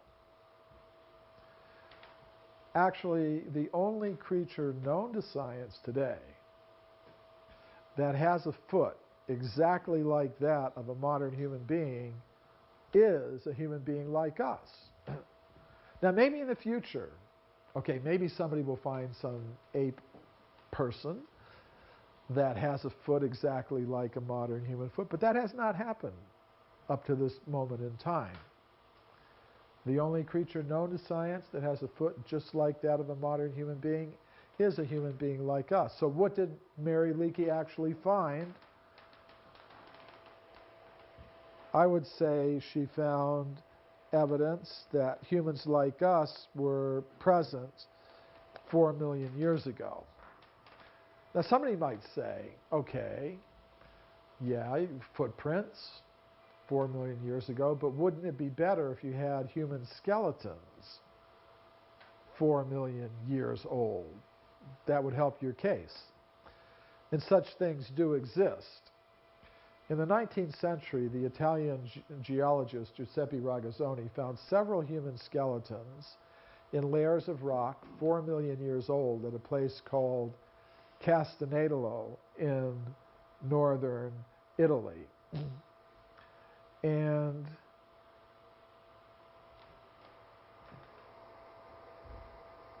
I went to that village in northern Italy a few years ago to see if I could relocate the site where he made these discoveries. What you saw in the previous picture was the skull of one of those skeletons.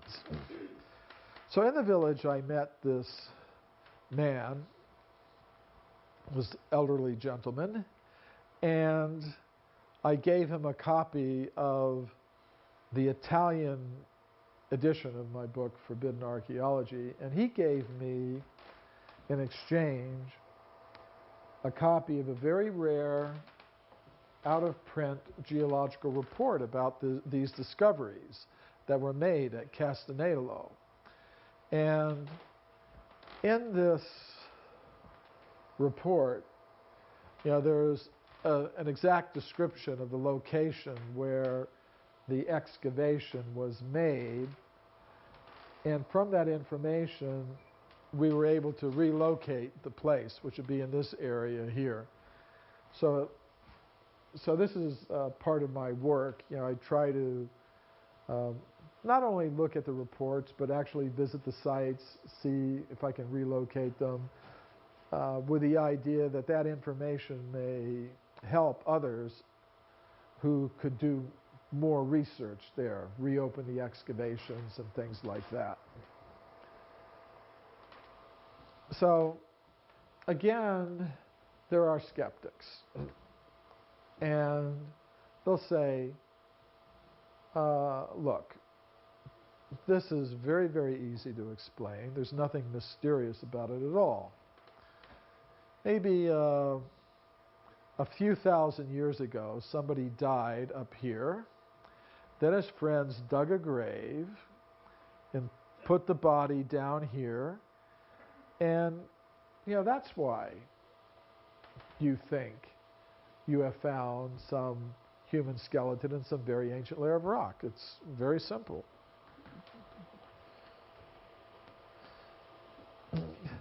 But the discoverer, Ragazzoni, was a professional geologist, and he was very much aware of this problem. And, if you study his original report, as I did in the Italian language, you'll see that he discusses this possibility. He said, okay, if it was a burial, then the layers of rock above the skeleton would have been disturbed, as we see here. At Castanedolo, you've got the 4 million year old layer here, then another layer above it, then another. So if there was a burial from the surface only a few thousand years ago, then all the layers of rock above the skeleton would have been disturbed by the digging of the grave.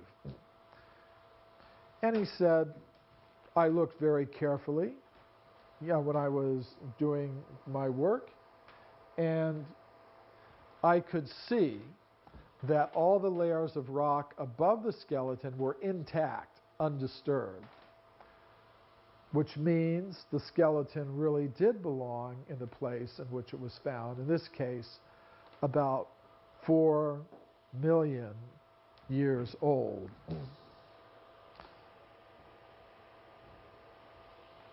So any questions up to this point? Yes?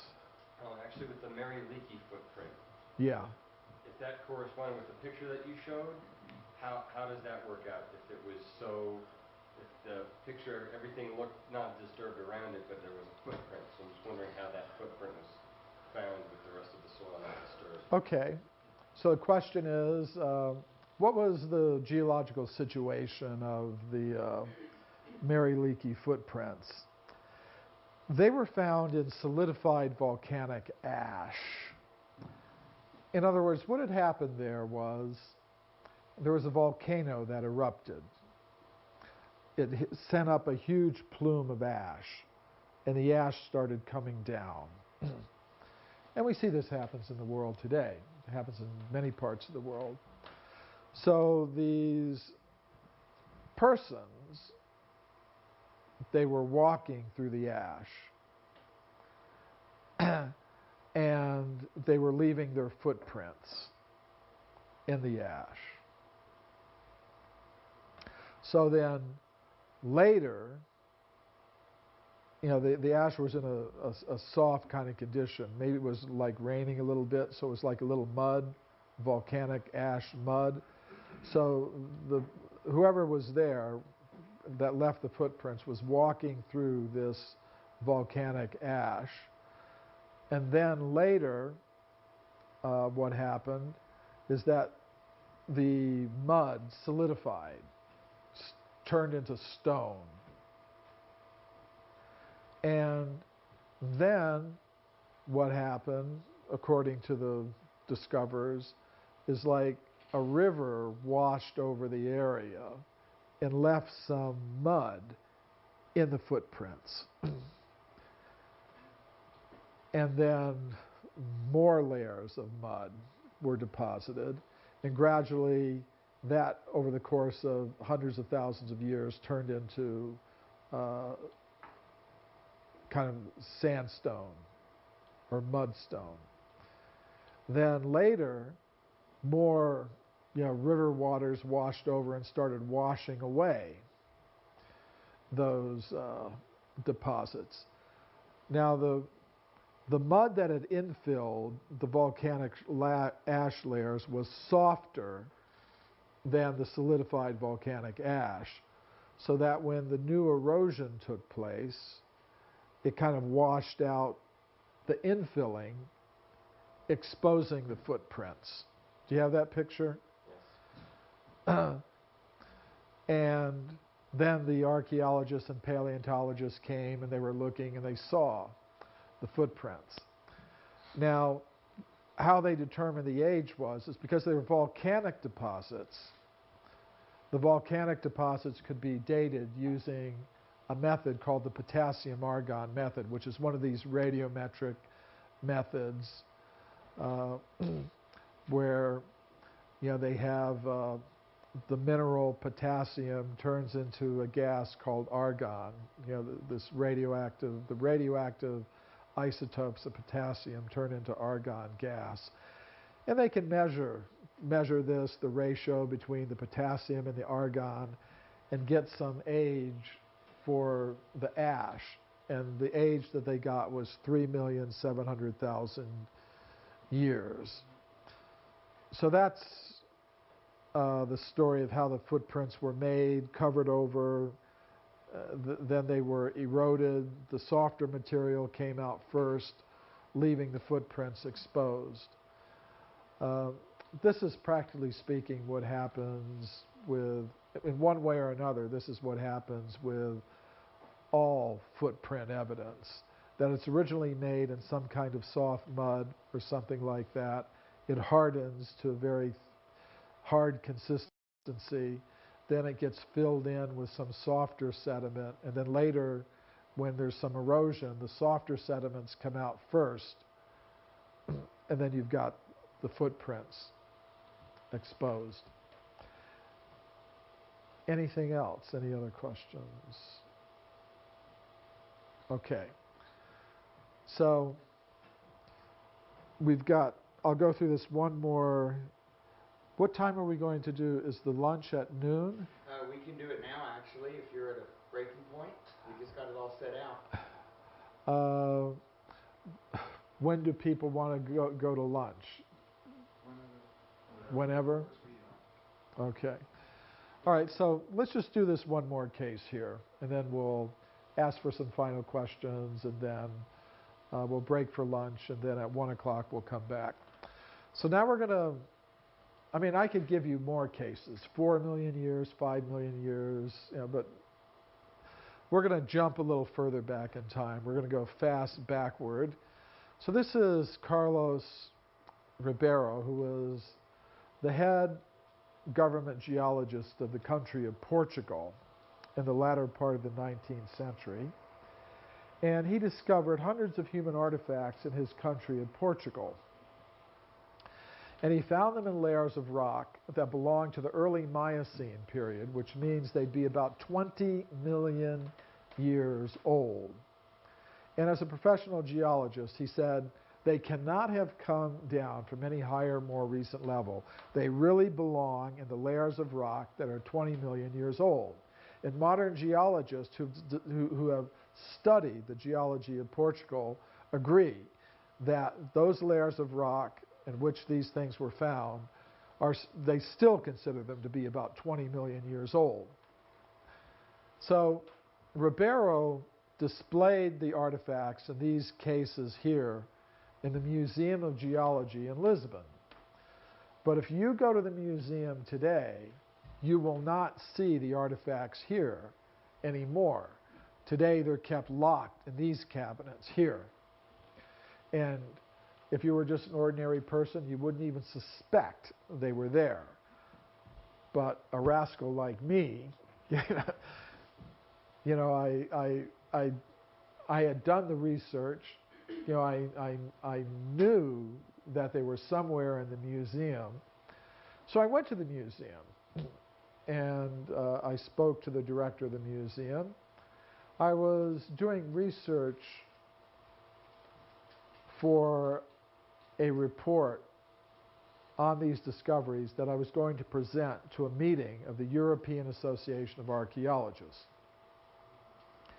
And the European Association of Archaeologists had already accepted my proposal to do this study and present this at their annual meeting. So I had the letter, you know, from the European Association of Archaeologists saying yes, his Michael Cremo's proposal to give a report on these discoveries has been accepted for presentation at our annual meeting. So I was able to give that to the director of the museum, and he said, okay, I'll let you see them and photograph them. If an ordinary person went to the museum, you would never see them. Even if you knew they were there and you asked, you would not be shown them. So I got permission to study and photograph these artifacts. And these are some of the 20-million-year-old human artifacts from Portugal that were collected originally by Carlos Ribeiro. So they still are there in the museum. And these are some of them. This is one of my assistants taking the pictures. Now, by studying Ribeiro's old maps and field notes, we were able to go out into the countryside of Portugal and relocate some of the sites where these objects were originally discovered. This is the quarry at Morganheira, and these are the early Miocene formations there, and it was here that Ribeiro recovered some of his human artifacts in the layers of rock 20 million years old. And this is one of the artifacts he got there. It's made of flint. It's got a nice point on it. You can even see the use marks. You know, it was being used, you know, for something. You know, like so it's obviously a stone tool that was used by humans 20 million years ago. Now, something interesting happened. As I said, when Ribeiro was alive in the latter part of the 19th century, he displayed these artifacts in the main Museum of Geology in Lisbon with labels indicating an age of 20 million years. They were there. When he died, his colleagues did something interesting. They left the artifacts on display in those cases, but they wrote new labels for all of them, giving them far younger ages. For example, this is the new label they wrote for the artifact I just showed you. And this line gives the age. It says Paleolitico Superior. That means the upper Paleolithic period. Now, according to archaeologists, the upper Paleolithic period in Europe goes back about 20,000 years. So here's what they thought. They thought 20 million years, that is impossible. That is completely impossible. We can't have that. So they thought, well, 20,000 years, that sounds about right for something like this. So they wrote new labels for all the artifacts, giving them these far younger ages. And then the next generation of officials in the museum in the 1950s just put the whole collection away, new labels and all. They just didn't want to have it as part of the collection of the museum anymore. And I'm, the first researcher to see these artifacts in about 50 years. So as I said, I gave a report on these discoveries at a meeting of the European Association of Archaeologists in the year 2000, and that meeting was held in Lisbon. So it was quite an interesting experience. So I think this is another case, but we're going to hold off on this one until after lunch. I'll just ask if there are any final questions or comments anyone would like to make at this time about any of the discoveries or... How did they react when you present your facts to them? Do they well, there are... write it off? Or? So the question is how are these facts received when I report them? I think it's very significant that I'm able to report them at these professional meetings. This shows, I believe, that there are some open-minded scientists, because they don't have to accept, the way that I am able to give these reports is I join these scientific associations, like I joined the European Association of Archaeologists, and then I receive notice of their conferences. They send me a letter saying we're holding a conference next year in Lisbon, for example, and we're inviting proposals for papers. So I send in a proposal, and I say, okay, I want to give a paper about these discoveries that were made by Carlos Ribeiro showing a human presence in Portugal 20 million years ago. And I want to explain the history of these discoveries. Now, then the proposal goes to a scientific review committee, because they don't accept every proposal that comes. So I thought it was very significant. They accepted my proposal. They were at least interested enough to hear what I had to say. And I think that's a very important first step, that there are some scientists who are open to hearing new evidence that contradicts their ideas. Because I find there are different reactions among the scientific community.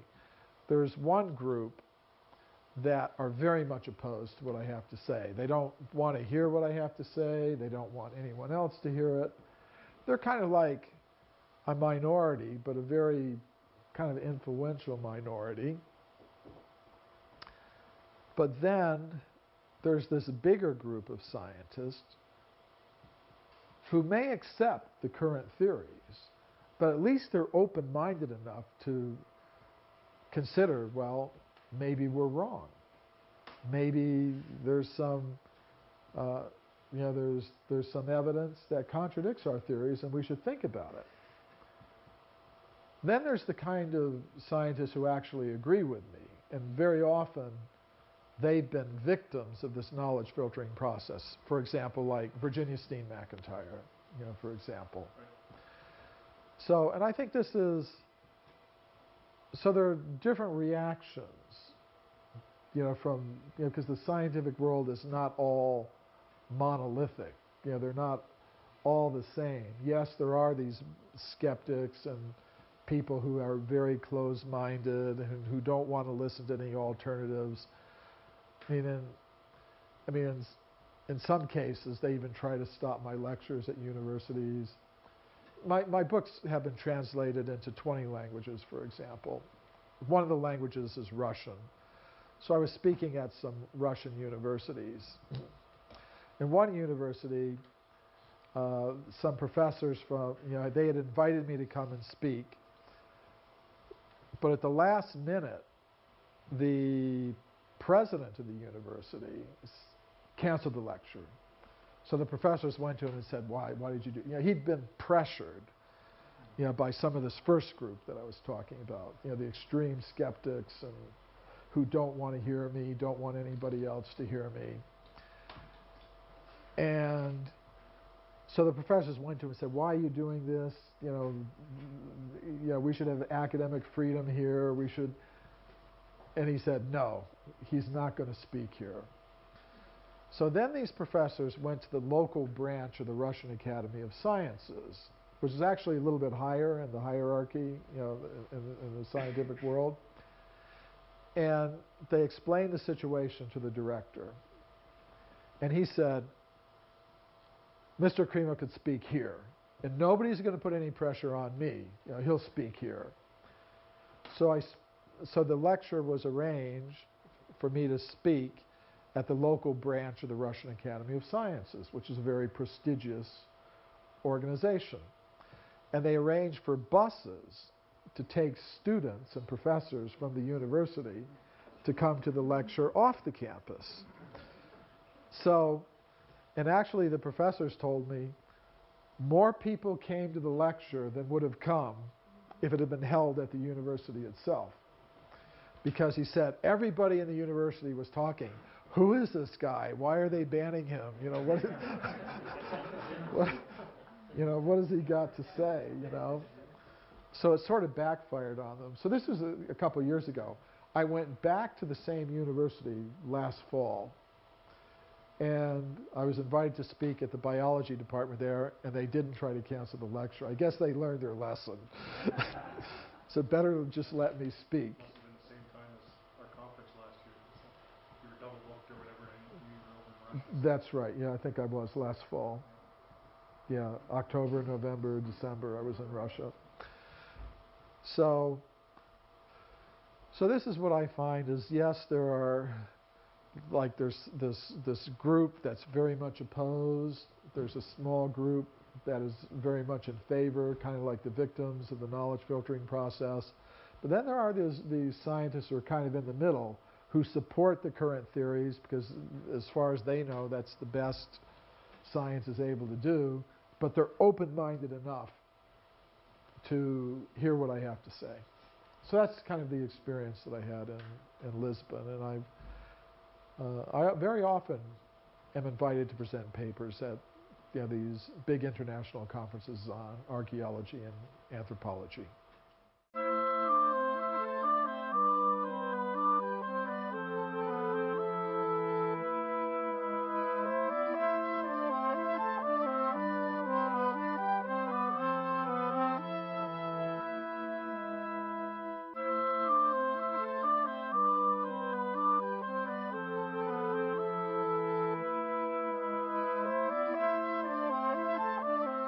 Okay, welcome back.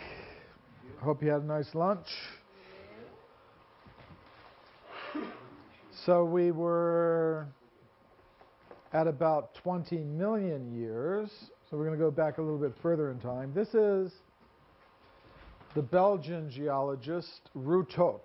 And he discovered hundreds of human artifacts in his country of Belgium. He found them in layers of rock about 30 million years old from the Oligocene period. By studying some of his old papers in the Royal Museum of Natural Sciences in Brussels, I was able to relocate some of the sites where he made these discoveries.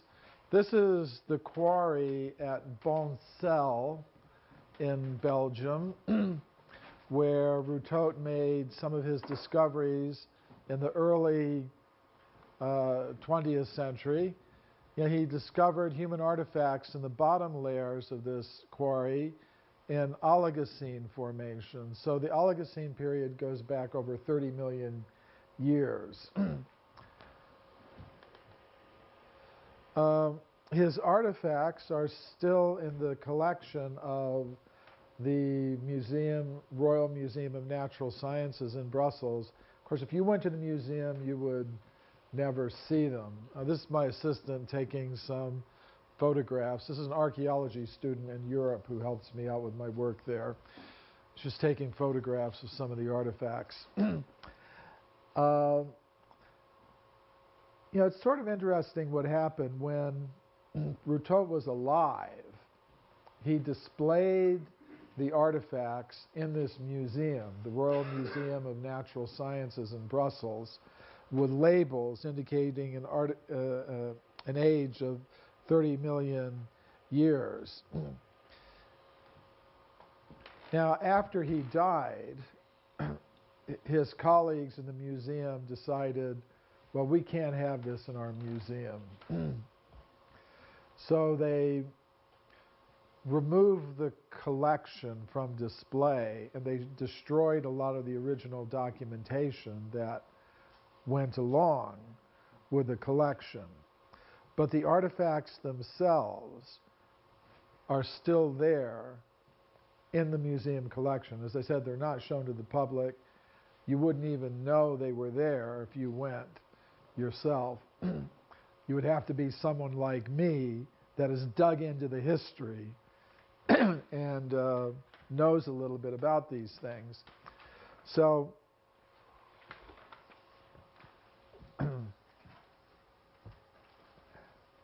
I had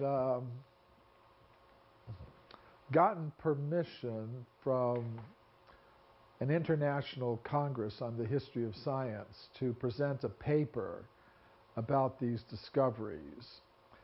So what I did, again, it's very hard to get access to these things. So what I did is I went to the director of the museum, showed him that I had a letter from a major international scientific conference giving me permission to present a paper about these discoveries, the history of these discoveries, at that conference. So he could kind of see, okay, this is not what in his mind would be considered some sensationalistic type of person, although I don't shy away from sensationalism. But he could see, okay, he's got permission from this scientific conference to present the paper. He's going through the proper channels to try to get permission. So, all right, he gave me permission to study and photograph the artifacts. The archaeologists working up there, they said, boy, why do you want to see these? This everybody knows this stuff can't possibly be. I said, well, I'm just looking at the history of these things. As far as I'm concerned, I can see no reason to doubt at all that they're as old as Routot said they were. So the artifacts are there. I was able to study and photograph them. But as I said, the average person wouldn't even know they were there, let alone be able to get permission to see them.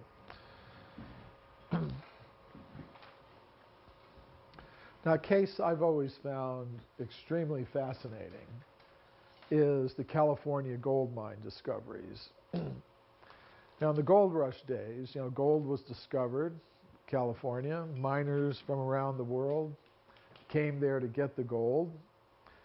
And to get the gold, they were digging tunnels into the sides of mountains. This is Table Mountain in Tuolumne County in the Sierra Nevada mountains of California near Sonora. It's one of the many places where these mining activities were going on.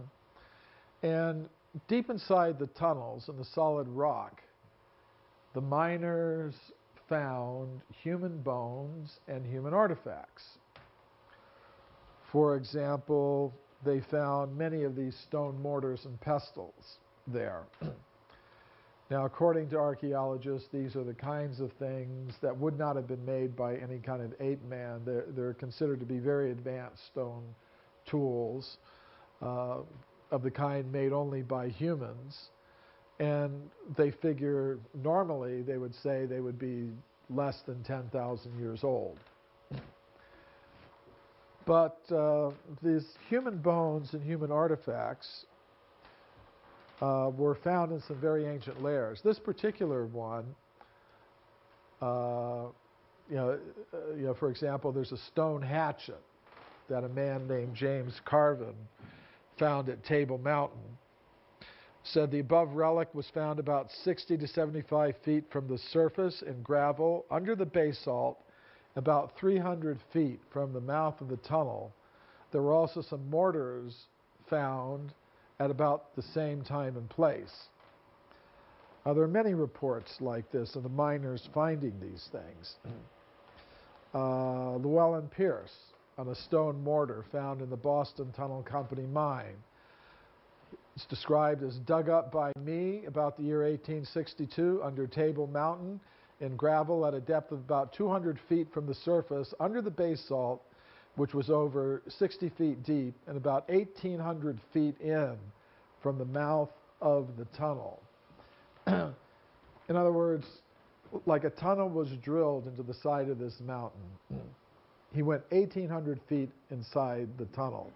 Above these layers were solid layers of volcanic deposits, basalt deposits. So it was underneath these basalt deposits in the gold-bearing gravels, the auriferous gravels as they're called, that he found these human artifacts.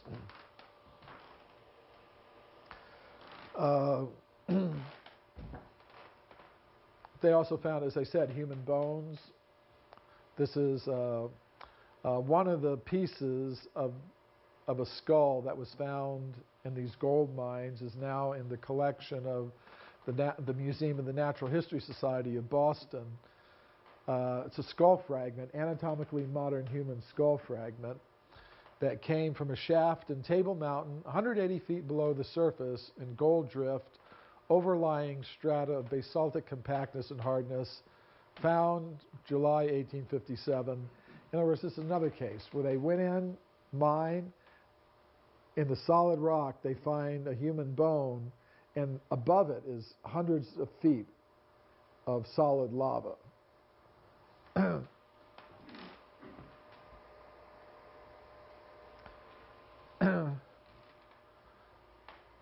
J.H. Neal, supervisor, Montezuma Tunnel Mine.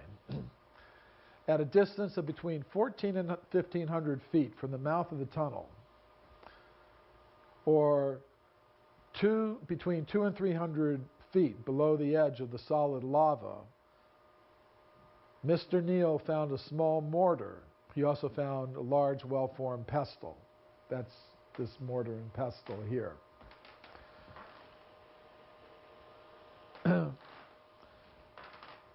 1869, Clarence King, U.S. Geological Survey, found at Table Mountain a pestle in gold-bearing gravel beneath the latite. Latite is another name for a type of lava. The geologist George Becker said Mr. King is perfectly sure that this implement was in place and that it formed an original part of these gold-bearing gravels. So we might wonder how old these gold-bearing gravels are. They date back to the early part of the geological period called the Eocene, which means they'd be about 50 million years old. So here we've got numerous reports of hundreds of stone tools and artifacts and human bones being found in layers of rock 50 million years old. It's really quite extraordinary. So here's a little more information about the dating of these discoveries. This again is Table Mountain, which is one of the places where these objects were discovered. This is the Montezuma Tunnel mine that goes in here. So what we have here are some ancient river channels which were filled with sediments and gravel that are now hard like rock, like you make cement. You mix sand and gravel and everything, it turns hard. So then what happened was, after about 30 million years, there were hundreds of feet of volcanic deposits that covered those ancient river channels. And these have been dated using the potassium argon method as being up to 33 million years old. But now down here in these ancient river deposits are plant and animal fossils that are characteristic of the early Eocene period. And it's in those deposits that the human bones and the human artifacts were found. I mean, what happened afterwards is that originally this whole area was covered. My little batteries are running out for this pointer.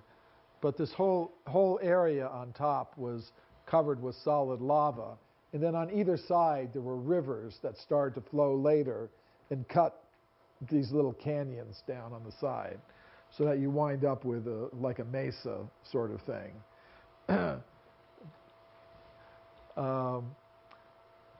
But this is where the human bones and the human artifacts were found, over 1,000, 1,200, 1,300 feet inside the tunnel, drilled through the solid rock in these very ancient deposits. Yes? Now, how do scientists explain that? They don't have any good explanation. They would rather just forget about it. Can you repeat the question? Oh, so the question is, well, how do scientists who are maybe a little bit skeptical about this explain the presence of these artifacts in these very ancient layers of rock? They will give a list of possibilities, saying, well, they must have slipped down through some fissure. Well, I think anything is possible. I was once speaking to a scientist who raised an objection like this. I was lecturing at a university in Denmark. Not a university. I was lecturing. It was a public lecture, but an archaeologist from the university had come there. And after I gave the talk, he raised a question. He says, well, couldn't these artifacts have fallen down through fissures into those very ancient layers? And I said, well, anything is possible. It's possible that you're a Martian robot that's been programmed to say that. Can you prove that you're not a Martian robot? Because you can always do this. You can always give some possible explanation. But I said, if you're going to be really scientific about it, then you would have to demonstrate that that exact location, a fissure actually does exist, and that there are artifacts on the surface there that could fall down through that fissure into those very ancient layers of rock. You can't just raise possibilities. Anybody can do that. Just like if you're some parents, want to keep their child out of the closet where the Christmas presents are hidden. You might say, don't go in that closet, there's a ghost in there. If I were the kid, I'd go look and see if there was a ghost. I wouldn't just be afraid because of some scary story somebody tells me, which is what these guys try to do. They just try to give some story, how possibly, the evidence could be wrong. But you could do that with any evidence. You could do it with the evidence that supports the current theories. You could say, well, yeah, something's wrong with that, possibly. So that's the usual type of explanation. Another type of explanation was, well, maybe some Indians carried these artifacts into the mines. And two things wrong with that. The current Indians don't use portable mortars and pestles. They use, like they're big pieces of rock, where they just grind things. You can find that in a lot of areas where you've got solid pieces of rock that have worn places in them where they would do the grinding and things like that. Plus, unfortunately, they had been driven out of this area. They wouldn't have gone anywhere near there. Yeah, I mean, unfortunately, I have to say, because they would have been treated very badly if they had wandered into any of those mines. Miners are very protective of their mines, and they don't want strange people walking into them. So that's another, counter explanation that they would give. And I don't find them very convincing. Of course, everybody can make up their own minds about these things, but for me, I don't think those kinds of objections carry very much weight, especially when you have people like Mr. Neal, who was the chief mining engineer of the mine, testifying that he looked for any fissures or stuff where it could have come down. And he said these things were solidly embedded in the rock. It had to be chipped out. I mean, they're not just things that somebody carried in there or slipped down through some fissure. So when I looked at all the testimony, I could see that the kinds of theoretical objections that some skeptical scientists who would have a hard time believing that humans were present 50 million years ago would make, I would see that those kinds of objections were being raised not because there's any real evidence for them, but simply because they're just grabbing at straws, trying to come up with any possibilities that could explain away the evidence. So as I said, this is a little information about how the dating is arrived at. And these discoveries were reported to the scientific world by Dr. J.D. Whitney, who was the chief government geologist of California. He was educated at Harvard. Mount Whitney is named after him. So we're not talking about a marginal person reporting these discoveries. We're talking about one of America's most prominent scientists at the time.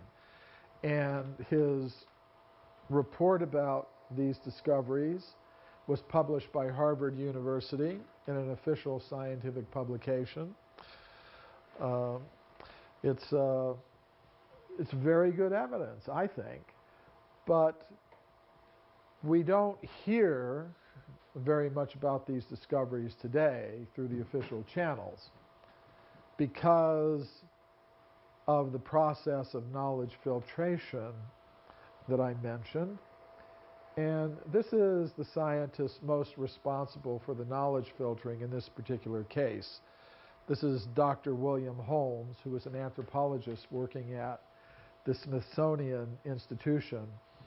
And he said, if Dr. Whitney had understood the theory of human evolution, he would not have announced those discoveries, despite the imposing array of testimony with which he was confronted. Now let me translate that into plain English.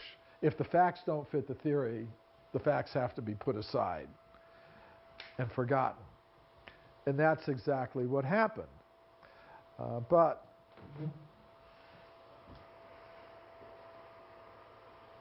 as I mentioned a little earlier, I had my own experience of the knowledge filtering process in connection with these California gold mine discoveries. When I was a consultant for the television program, Mysterious Origins of Man. Do you have some of those? Yeah. Do you have some of those here? Yeah, we've got them all. Yeah. So there's a DVD of this television program, but it's not just the program, it's all the complete interviews with myself and Richard Thompson. They just put some of it into the show. But this recently released DVD that they put out has the complete interviews with myself and Richard Thompson, a much younger me. You want to see what I looked like when I was in my 40s? You can have a look at that. So I told the producer, Bill Cote, that he should go. Oh, the show was hosted by Charlton Heston. That was it was kind of interesting to have him there speaking. So I told Bill Cote he should go to the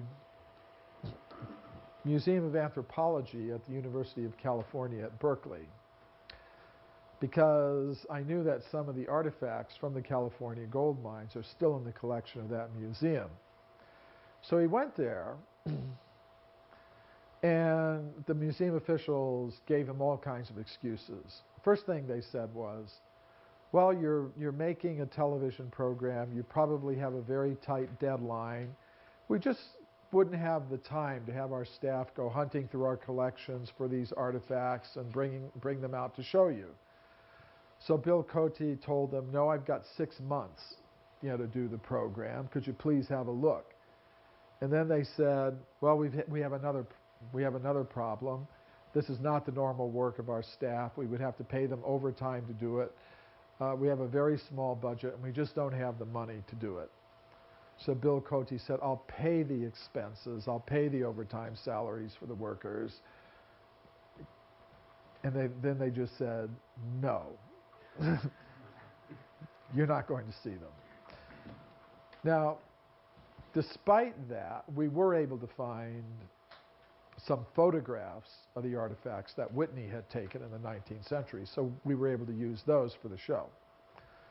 So the show did go on, and there was a huge reaction from scientists here in the United States. They were absolutely outraged that a major American television network, NBC, would show to the American people on Sunday evening, which is the time when most people watch television. It's prime time, the highest prime time, when many young children would still be up and hear something that directly contradicted they were being told in the schools. They were just absolutely outraged that NBC would do something like this. Actually, they tried to stop NBC from showing the program when they learned about it. They weren't successful. NBC did show the program, and it was so popular they decided to show it again a second time. When these scientists found out that NBC was going to show it a second time, they became even more outraged. And they tried to organize a letter campaign on the internet, getting scientists from all over the world to write to the president of the General Electric Company, which owns NBC, saying, you have to tell NBC not to show this program again. That didn't work either. Actually, NBC did show it again, and they made publicity ahead of time saying, watch the program the scientists don't want you to see. So this made this group of scientists even more angry. So then they went to the FCC, the Federal Communications Commission, and they wanted the FCC to investigate NBC, censure NBC. They wanted the FCC to force NBC to broadcast primetime apologies for having shown the program. And they also wanted the FCC to fine NBC millions of dollars. Yes, they would never do anything like this again. Now, I'm happy to say the FCC didn't do that, but I find it very interesting that these kinds of attempts were made. It just shows how these scientists, they want a monopoly, not only in the education system, but in the media, so that only their message gets through. Now, they could just as well have put on their own television program saying, okay, they could go on Nova or one of these programs on PBS, and they could have done a little documentary. Yes, NBC said this on their television program, and we think it's wrong for this reason. But no, that isn't what they tried to do. They tried to silence, the messenger, which I think is a kind of a dangerous kind of tendency. Yes. What, I don't understand what is the motivation. What do they hope to get out of hiding all the information from the public? Okay. You'd think as a scientist they'd want to get on the bandwagon. Wow, look at these new facts. Well, see, the problem is that this evidence contradicts one of their most fundamental theories, the theory of evolution, which for many scientists is more than a scientific theory. It's like an ideology. You know, it's something you cannot possibly doubt and still call yourself a scientist. And I think there's a lot of motivations there. Part of it has to do with just human nature. For example, if I love somebody, and then somebody tells me something bad about the person I love, I don't want to believe it. I may even become very angry at the person who tells me. Say, no, my girlfriend would never do anything like that, or my boyfriend would never do anything. It would take, you know, there's just such an emotional attachment there that you can't believe something that goes against what you deeply believe to be true about a person or a theory. So today, many scientists are very much in love with this theory of evolution that they have. Just like this is the 200th anniversary of Darwin's birth. So all around the world, you know, scientists are celebrating. You know, yes, we love Darwin, we love him, we love his theory. And anybody who dares to contradict it or doubt it somehow becomes public enemy number one. So there's this emotional attachment that's there. And then beyond that, there's a question, and see, this is also something that I documented in a book that I wrote called Forbidden Archaeology's Impact. Because people would often ask me, well, what do scientists think about your work and this? So I put a book together about that, giving all the reactions, and I included in it a lot of the internet traffic that scientists were exchanging among themselves after this TV program came out. And they were concerned about two things. So I think there's some other reasons. As I said, I've documented in my book, Forbidden Archaeology's Impact, the internet traffic that was going back and forth among scientists on scientific discussion groups after this program was aired. And they expressed two concerns. One was research money. They say, our research money is coming from Congress. It's coming from the representatives of the American people. If big television networks like NBC are putting out these messages to the American people that contradict our theory, they may eventually go to their political representatives and say, why are we giving all these millions of dollars to these guys who are promoting this theory that really doesn't hold up against the evidence? They might say that. Their internet messages are documented in the book there. And the other thing they were concerned about was their monopoly in the education system. They say, okay, we've got a monopoly in the education system. Only our theory can be taught in the schools. But when the kids go home and they turn on television and see somebody like Charlton Heston, a respected person, on a respected television network, NBC, broadcasting in prime time, a message that contradicts what we're telling them in the schools, it's just a waste. You know, it's working against everything we're trying to accomplish in the education system. So that was another factor. And so I think on a certain level it has to do with power. You know, there are different kinds of power in the world. There's military power, there's political power, there's economic power, there's also intellectual power. And we see that those who have power monopoly power especially don't like to give it up.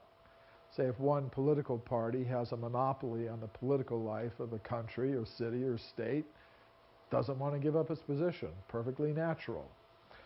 If there's a corporation that has a monopoly in a particular sector of the economy, computer software, automobiles, whatever, they don't want to give up their position, perfectly natural. If there's a group of scientists who has monopoly power in the education system, where only their ideas get taught, there's no competition, no alternatives allowed, certainly it's perfectly natural that they would want to keep that position. So I think there are a lot of different motives that underlie the resistance to having these messages communicated through the media or through the education system or things like that. So I would just like to see a little I mean, normally we wouldn't tolerate the government telling us you can only buy one kind of car, or you can only watch one television station or listen to one radio show. Normally, we wouldn't tolerate the government telling us that. We think, no, we're Americans. We like freedom of choice, freedom of thought, freedom of expression. But at the present moment, we are tolerating the government telling us only one idea about the origin of life can be taught in the education systems. I just think there are alternatives. It's not true that all scientists accept the current theories. There's some who don't.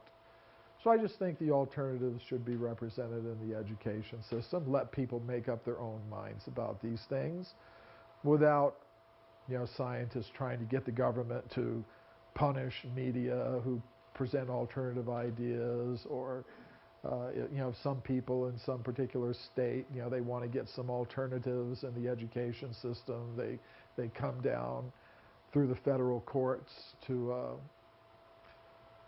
try to block those efforts. I think we should have more. I'm not saying that theory of evolution should be eliminated from the let it stay there. If somebody wants to believe it, let them believe it. If they want to teach it, let them teach it. But they shouldn't have a government-enforced monopoly in the education system. Are there others who want to teach other things? Let them teach that. So, the story doesn't end there. A couple of years ago, I went back to the museum myself because I had gotten a proposal to present a paper about these discoveries at a meeting of the World Archaeological Congress, which is the world's largest international organization of archaeologists. So I went to the museum, and it's quite a complicated process. The first thing I had to do is I had to make an appointment to go to the museum and identify in their catalogs the exact objects that I wanted to see. So any ordinary person wouldn't really know how to do that. You really have to know what you're doing. You have to know the exact place of discovery, the exact date, the name of the discoverer, everything. So because I had all that information from my research, I was able to go into the catalogs of the museum and identify the artifacts that I wanted to see. So I had to fly to Berkeley. I had to fly to San Francisco to keep that appointment, to go through the catalogs. And then after that, I had to present a formal research request to the museum, which they could deny because they have an academic review process. But because I had the proposal to present the paper at the meeting of the World Archaeological Congress, And I had presented the proposal, my research proposal, to the museum in a kind of respectful way that followed their procedures. They did give me permission to come and see and photograph the artifacts on a specific day at a specific time, a few months in advance.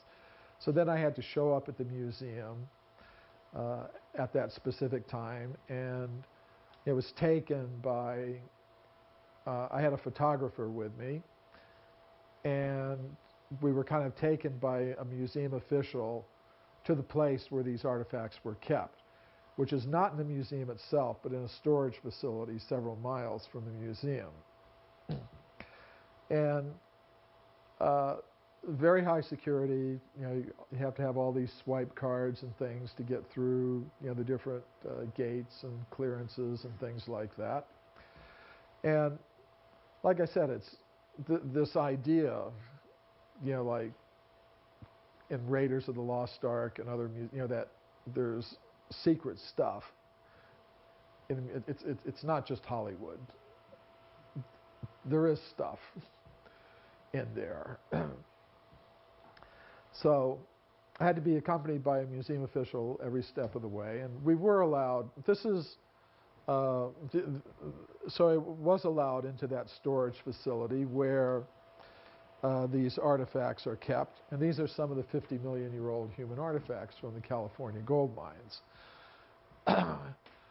They are still there. And this is like my documentation, the list of the artifacts, their numbers in the collection and stuff like that. And then by studying very carefully Dr. Whitney's original field notes and maps and things like that, I decided to go out into the Sierra Nevada mountains and relocate some of the places where these discoveries were actually made. So this is Table Mountain as it looks today. I'd showed you that before. This is where some of the discoveries were made at mines in Table Mountain. It's on government land. Here you can see the solid volcanic deposits on top, and the mines were down at this level going in. And this is, you can recognize Lori there, here, and this is my European archaeologist assistant who was the official photographer. So we were actually able to relocate some of the old 19th century gold mining tunnels where these things were originally discovered. And it should be possible to do some more research there, see what else might be found. So any questions at this point about the California gold mine discoveries? I probably missed it. Were they stone artifacts? Yes, stone artifacts. There were stone mortars and pestles. There were also human skeletal remains found. Some of which are, like, for example, I mentioned the skull fragment that is now in a museum of natural history in Boston. It's kind of on my list of things to do, to go to that museum and kind of track that down. And then they also had obsidian spear points and things like that came from these California gold mines. And altogether, we're talking about hundreds of artifacts, and the reports are in the scientific report by Dr. Whitney that was published by Harvard University. All the details are given there, but it sort of just disappeared from view. Anything else? Yes? Are they caved in? That particular tunnel, which... The question is, I'm sorry, I keep forgetting. The question is, are these California gold mine tunnels caved in? The two that we relocated are not caved in, apparently, but when you go in a little ways, they're filled with water, which means that in order to reinvestigate. They're on government land, which means you'd have to have some professional archaeologist agree to make a research proposal. And then if they were actually going to be able to do anything, then you'd have to have equipment to pump out the mines. And then if you were to actually go in there, you'd have to work very carefully to shore up. You know, there's kind of strict rules about how to do these things. And it winds up costing, you know, quite a bit of money, which means there'd have to be somebody that'd be willing to spend quite a bit of money. At one point, I did have an offer from someone in England to fund, you know, some research there, but it was eventually it became obvious that it was going to cost too much even for this person to be able to fund to do this kind of the research that would be necessary to go back in there, pump out the mines, shore them up, and then do further digging. So the two mines that we were able to relocate were not collapsed, but they are full of water as when you go beyond the entrance. Anything else? Okay. So we'll just a couple more things. We're going to be winding up here pretty quickly. Most of the discoveries I've talked about so far were either made by professional scientists or reported in the professional scientific literature. But if this kind of evidence really is there in the layers of the ground, then we should expect that not just scientists should be finding it, but ordinary people should be finding this kind of evidence. In their reports, although they may not be found in the scientific literature, may be found in other kinds of literature like ordinary newspapers, for example. It's something we should predict should be happening. And it actually does happen. This is a very interesting case here. This is from the Morrisonville Times, from Morrisonville, Illinois. It tells of a woman who was, this is from the year 1892, and it tells of a woman who was, a Mrs. Culp, who was putting a big piece of coal into her coal-burning stove. The piece of coal broke open, and inside there was a gold chain about 10 inches long. Now, from this report, we could tell what mine the coal came from. So we did a little bit of research with the Geological Survey of the state of Illinois. We asked them, well, how old is the coal in this mine? And they said about 300 million years. Yeah, that's from before the time of the dinosaurs even. So that's really pretty interesting. Now, if we go back to the scientific literature, there's a case that was published in a scientific journal called The Geologist in the year 1862. It told of an anatomically modern human skeleton that was found 90 feet below the surface of the ground in the state of Illinois, in Macoupin County, Illinois. And above the skeleton was a thick layer of slate rock that was unbroken. And that's an important detail. And we asked the geologist of the State Geological Survey of Illinois again, how old is the layer here? I mean, this is just an artist's reconstruction of it. This is just to give you an idea of what the situation was. We asked them, how old is the layer at this place below the slate rock? And they said, again, about 300 million years. Of course, we didn't tell them what was found there, because then they usually refuse to answer your letter. You know, so without mentioning the human skeleton, you know, we just said, okay, at this place, at this depth, beneath the layer of slate rock in Illinois, how old is the formation? and they said about 300 million years. So that's kind of interesting because it's the same age as the gold chain found in the same state at, again, about 300 million years. Now, this interesting report from Scientific American tells of a beautiful metallic vase that was found, let's see, 15 feet below the surface in solid rock as workers were excavating a foundation for a building. And we got in touch with the United States Geological Survey, and we asked them, well, what is the age of this formation at this place at depth of 15 feet? It's called Pudding Stone. Oh, they said, oh, the Pudding Stone at Dorchester at that depth is from the Cambrian period, about 600 million years old. So that's pretty amazing. And finally,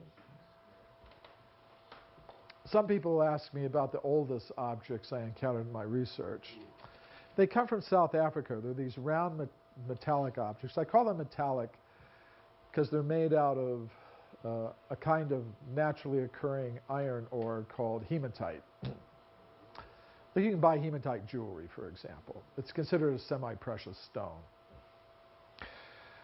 Now, these objects are not big like this. They're about 1 or 2 inches in diameter. The most interesting feature is the parallel grooves that go around the center of each object. And these were found by miners at a place called Ottosdal in the western Transvaal region of South Africa. And these objects are found solidly embedded in layers of rock over 2 billion years old. Now, these objects were shown on that NBC television special, Mysterious Origins of Man. And before NBC agreed to show them, they said, you have to give these objects to an independent company of metallurgists to examine. So that was done. These objects were submitted to an independent company of metallurgists in the United States, and they examined them. And they said they could not find any natural explanation for how these grooves could have formed on these objects, because that's the obvious answer. Somehow or other, yes, down in the layers of the earth, these grooves formed. And this company of metallurgists said, no, we cannot give any possible natural explanation how those grooves could have formed on those objects, which means they had to have been made by someone with human-like intelligence over 2 billion years ago on this planet. So, you know, I could actually keep you here from now until Christmas, going through one case after another, because there are just hundreds of them. I mean, we're not just talking about a few cases. I just wanted to give you a little sample of the kind of evidence that there is for extreme human antiquity. So I'm not going to do that. I'm not going to keep you here until Christmas. But I'll ask you to remember one thing. I mean, there are some scientists who say that all the physical evidence supports this evolutionary picture of human origins, with humans like us coming into existence only about 100 or 200,000 years ago. It's not true that all the physical evidence supports that idea. When we actually look at all the evidence, and not just what we see in today's current textbooks, we find a continuous chain of discoveries of human bones, human artifacts, human footprints, going back many millions of years, all the way back to the very beginnings of the history of life on Earth, which I think is pretty amazing. So, I thank you very much for your kind attention. And yes, we'll have some questions. Yes, please. I I had a question about the couple of pictures ago about the skeleton. Yeah. Do you know the dimensions or the height? It was described in the report as an adult human skeleton. It didn't give the height in the report in the geologist. It said doctors were present, medical doctors were present, who identified it as an anatomically modern human skeleton. And also the geological report was there that it was found 90 feet below the surface of the ground, below a thick layer of slate rock that extended for hundreds of yards in all directions, completely sealing the skeleton off from the surface. And as I said, that's an important detail because the usual kind of skeptical proposal is that there must have been some fissure through which the skeleton slipped down and got into that very ancient level. Well, the testimony that there was a thick layer of slate rock that was unbroken above the skeleton would tend to rule that out. It could have been beamed there by the Yes, this is another possibility.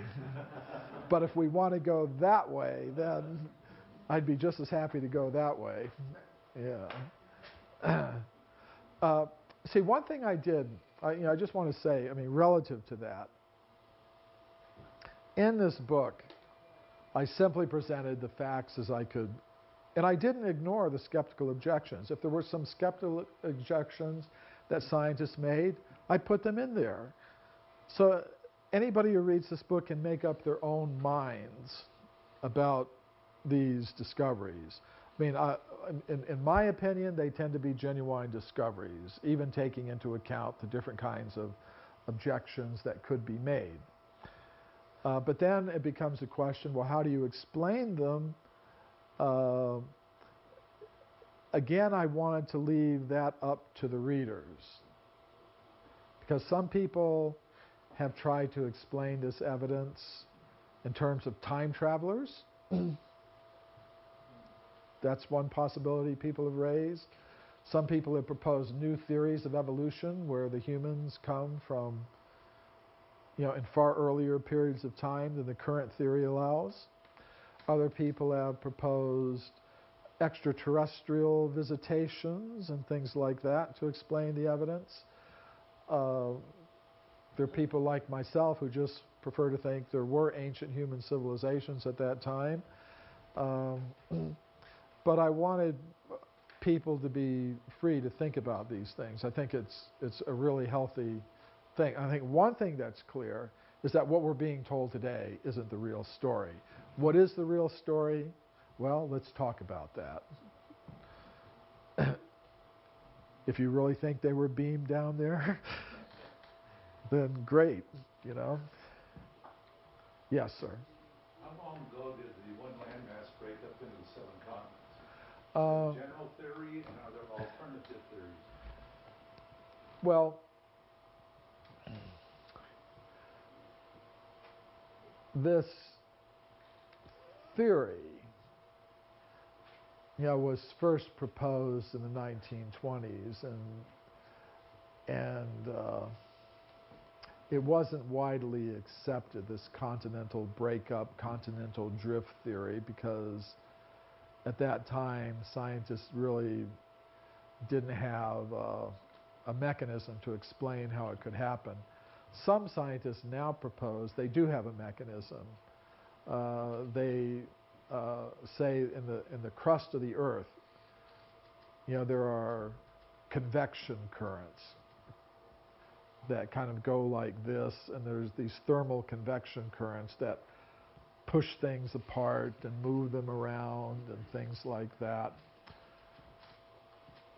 There are, however, some scientists today who say that even that really doesn't provide enough energy to explain what's really would have to have gone on to explain that. I've spoken to geologists who say that. But it is the mainstream academic theory today, that originally there was one continent, Pangaea, that broke up, and then by these convection currents in the Earth's mantle, these plates, tectonic plates they're called, that have the continents on them are moving around, going one under the other. And, the whole idea of North America, Central America, and South America being attached to Europe, the Mediterranean, and Africa. Yeah, it was there all. Does seem to be a geographical lineation where one could fit into the other.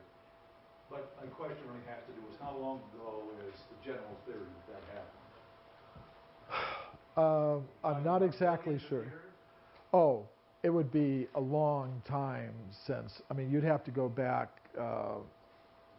to, like around the time of the dinosaurs, and a little bit before that, that's when they believed that the continents started breaking up, and they started moving apart. What are we talking about? 300? You're talking several hundred million years, yeah. Several hundred million years. They started. Broke up into 7 continents. Yeah. Are there alternative theories that widely differ? That seems to be the most interesting part of your presentation today, is the alternative theories. Yeah, I haven't really looked deeply into that myself. I'd have to say I've just kind of concentrated. I mean, my main work is in archaeological evidence for extreme human antiquity, but I do have an interest in alternative theories. There are some people, I mean, if you look at the whole history of geology, there's some interesting proposals. Do we have a marker for this?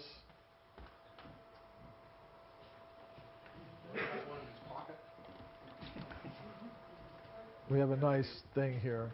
I mean, see, this is not my real field, so I can't speak with a lot of authority about it. Several hundred million years ago, it gives me a ballpark anyway. Yeah, but you're talking about alternative theories. Well, yeah, okay. So about alternative, do you mean alternative theories about the arrangement? Time period when that might have occurred. Oh, okay.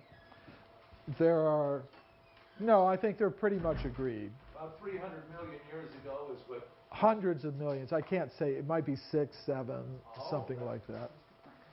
But, I thought you were maybe talking about alternative theories about, oh boy, let's see, here we go. What explains the arrangement of the continents? Yes, well, because I've read some reports by some geologists that there appear to be some very interesting symmetries. Hey, that's good.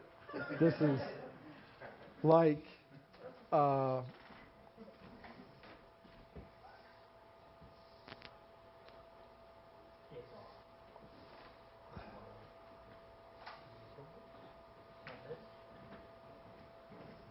some people find that very hard to explain, just by some continent breaking up. Why would it take this symmetrical arrangement? Yes. That's what I thought you were talking about. Well, that's fascinating. It was the age that I was primarily I mean, I haven't looked at it lately, so I can't, the exact figure, but it's, yes, hundreds of millions of years, the continent would have broken up. More like 500 to 600 million years ago, it started breaking up.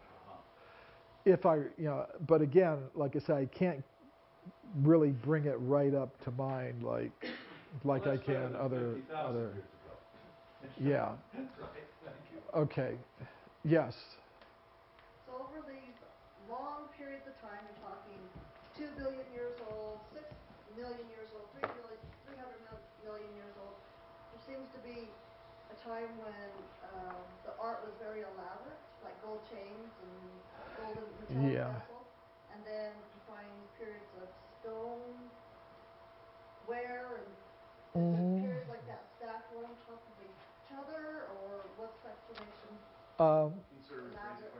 Okay, so the question is, what is like the pattern of the evidence over these many millions or hundreds of millions of years? Sometimes it appears there's more advanced sort of things, sometimes more simple and primitive sorts of things. Your question relates to levels of human culture.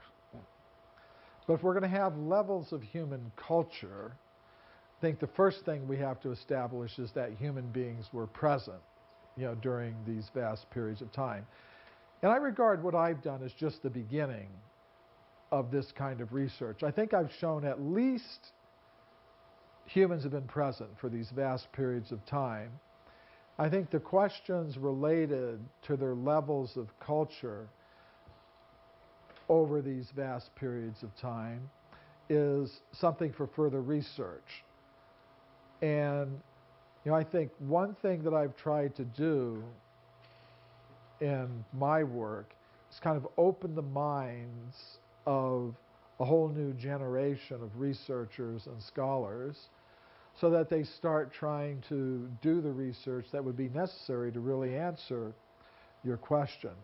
I think what they would find is a cyclical pattern where civilizations rise and fall, rise and fall, rise and fall.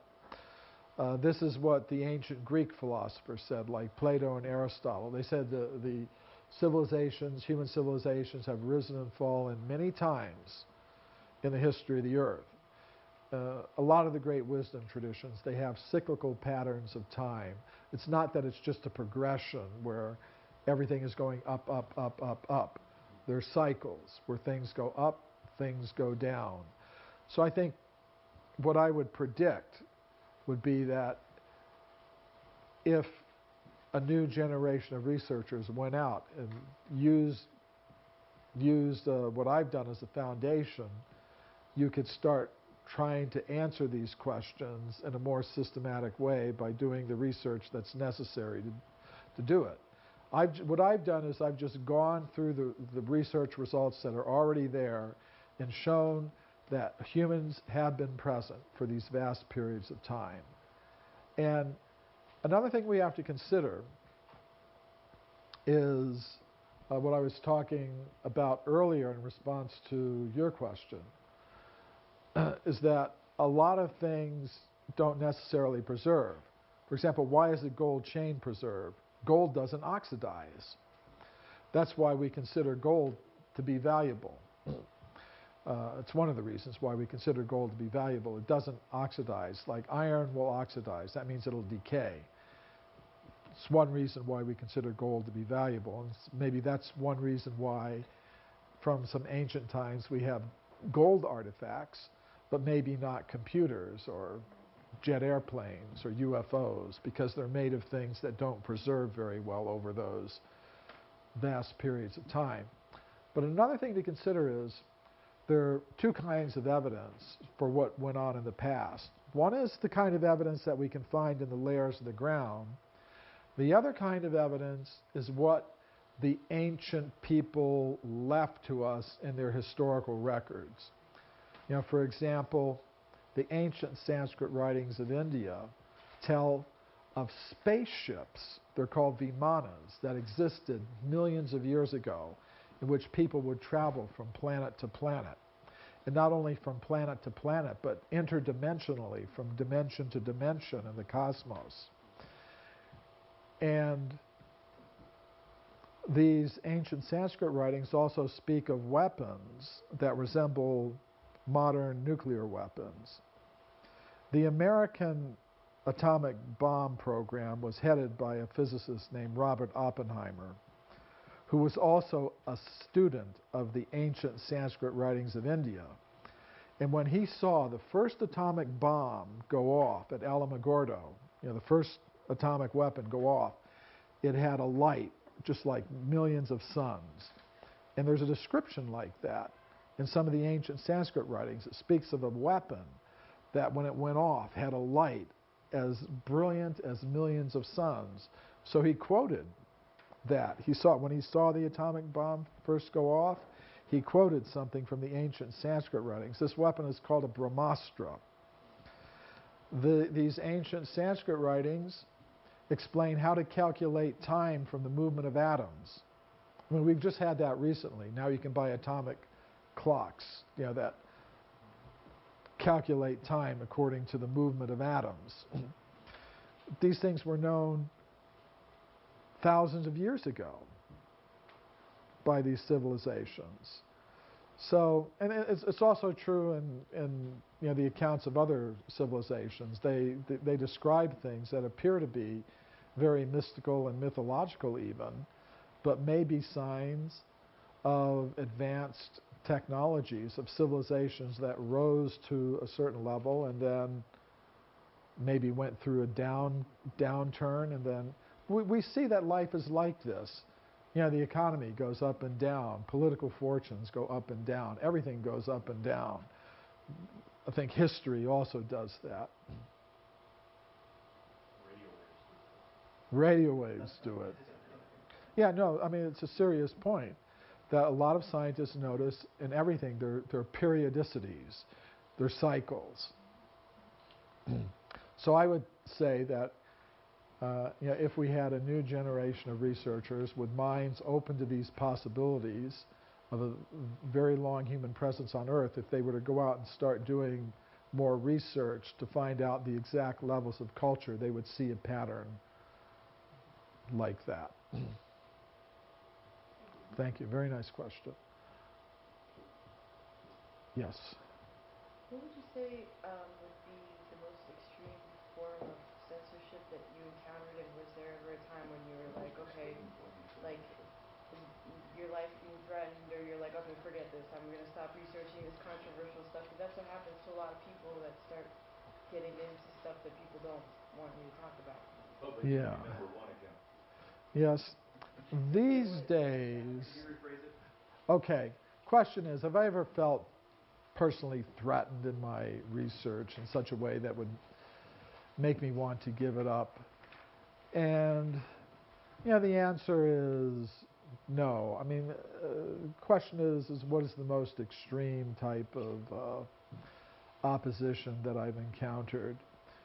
And I would say these days the tendency is to try not to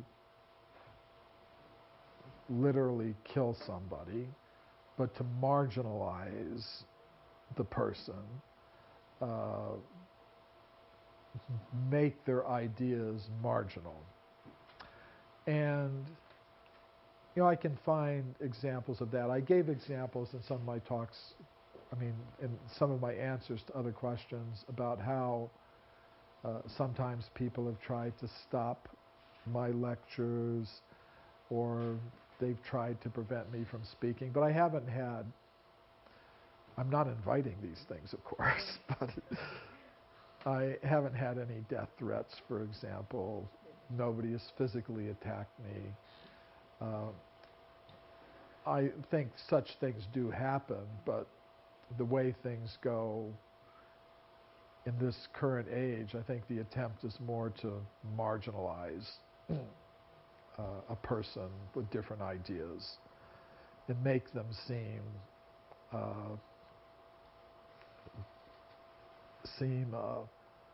disreputable in some way. Yes, that sort of thing is there. I do think that, and this doesn't just affect me, I do think there are systematic attempts to keep alternative ideas out of the mainstream education system. I think that's the key to power in the world today, is control over the education system. Yes? Normally it takes funding for research. Do you have proponents that support you in your research? And if you do, you have opposition to it. But in turn, do you have people that will say, yes, Michael, go out and do this research and we'll fund you and blah, blah, blah. If there's anybody like that. Now, fortunately, the sales of my books are enough to, it's just enough, it's like air, enough to breathe. It's enough that I'm able to do what I need to do and go where I need to go. There are course, I'm not alone in this work. There are many people working in alternative science, alternative history. There are some organizational supports for some of them. I just really haven't found it necessary because usually with support there comes ties, there comes agendas. So at this point, I'm a little content, you could say, to be operating on my own resources. I'm able to do what I need to do. It's not that I would turn down offers for support, but I would want to be very careful to see what strings there might be You're right as far as there. strings. Yeah. Yes?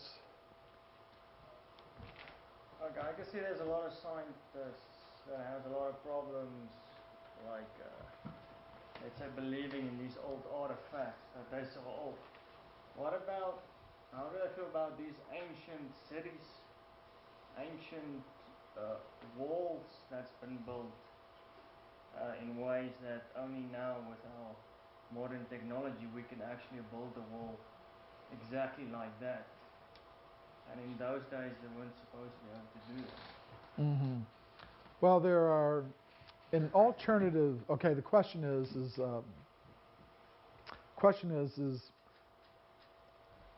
we can understand perhaps how scientists may have some trouble accepting very, very ancient artifacts of the ages that I'm talking about.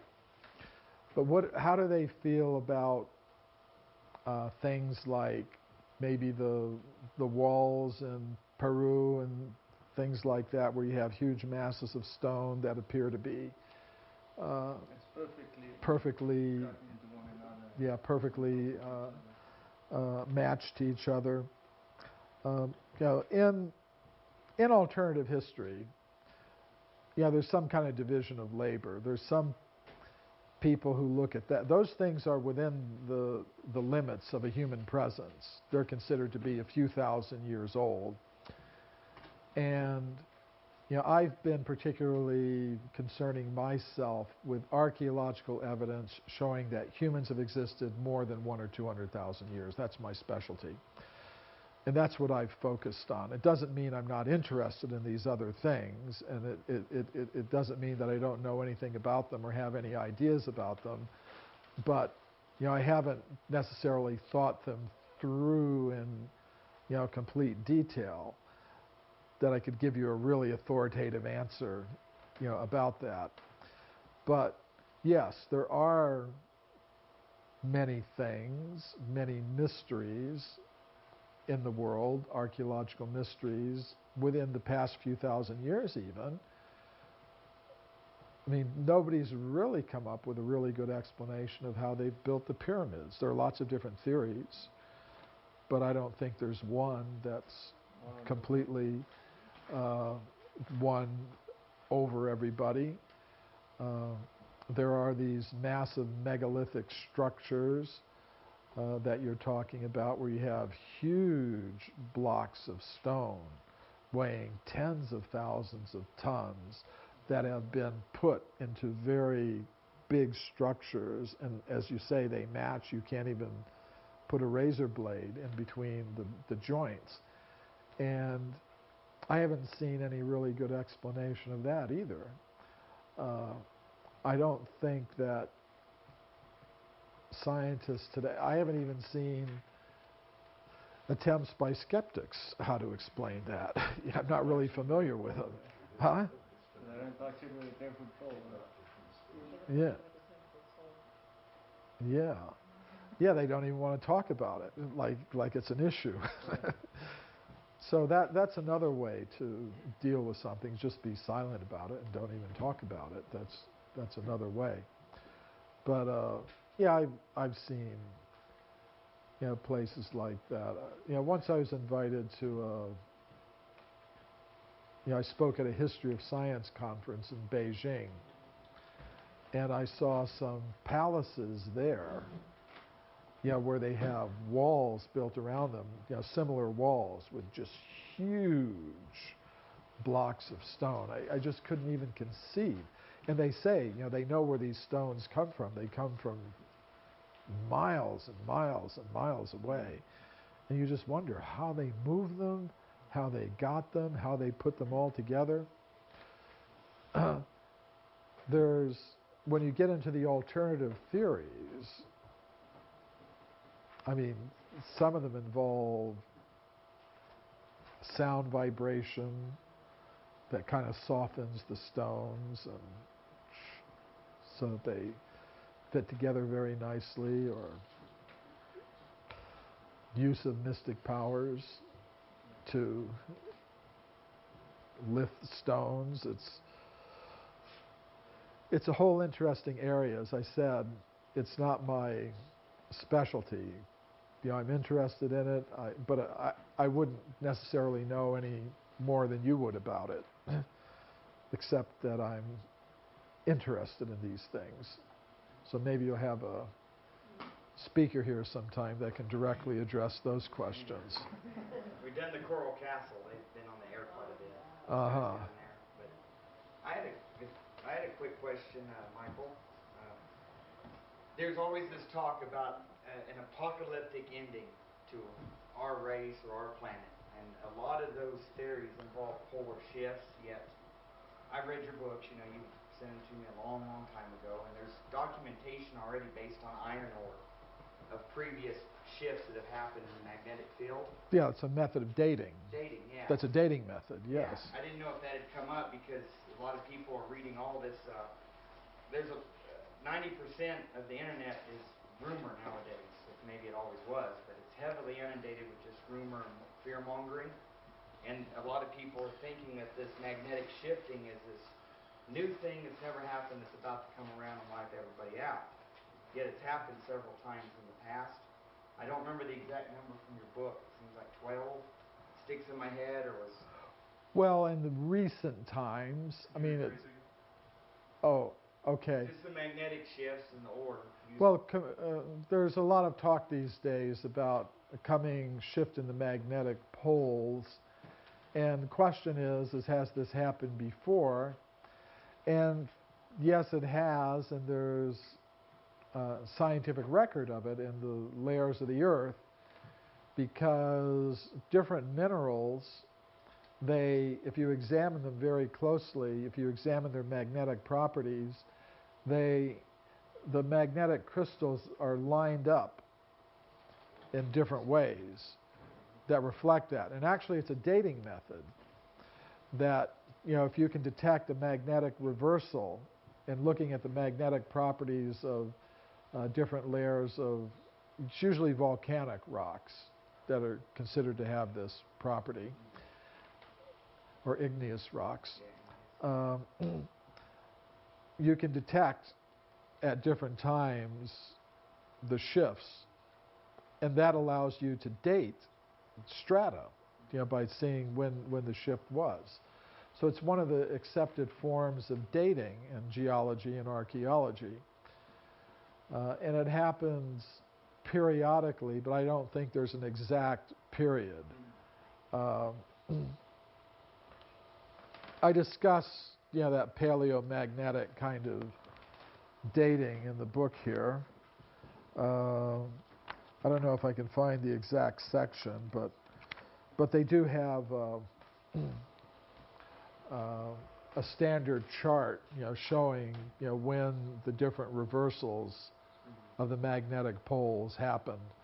And they're spaced at intervals of several 100,000 years. It's not something that happens every day. They're spaced at intervals of at least several 100,000, maybe even a million or more years. So that does happen. Could that transition be instant, like overnight, over the course of a year, over the course of 10 years? Can they tell? The way they explain it is that if you look at the North Magnetic Pole and South Pole for some periods of time they're very stable. And then the poles start wandering. You know, the magnetic North Pole and South Pole. Not shifting, but wandering. And they say that that's happening now. They're starting to wander around. You know, and that is considered to be a sign of, you know, some instability in the, you know, the magnetic polarity of the Earth. Because the Earth, you know, they say it's got molten iron in it, it's spinning around, it's kind of generating its magnetic field, and normally it's kind of stable. So you've got the north magnetic pole, south magnetic pole, stable. But then the field starts decaying somewhat. And I don't know exactly what reasons they propose for that. You know, maybe something's, you know, the Earth, you know, something about the molten metals inside is changing or something. I don't know exactly how they explain it.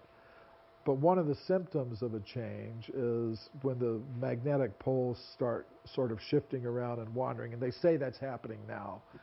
And that eventually it should just go, you know, the north and south pole, magnetic poles should completely shift. But again, I'm not an expert on it. I'm just giving you a layman's reading of what I know from the same sources that you would probably be able to get the information from.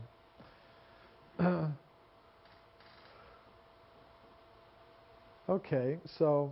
I think a thank you's in order. Yes. So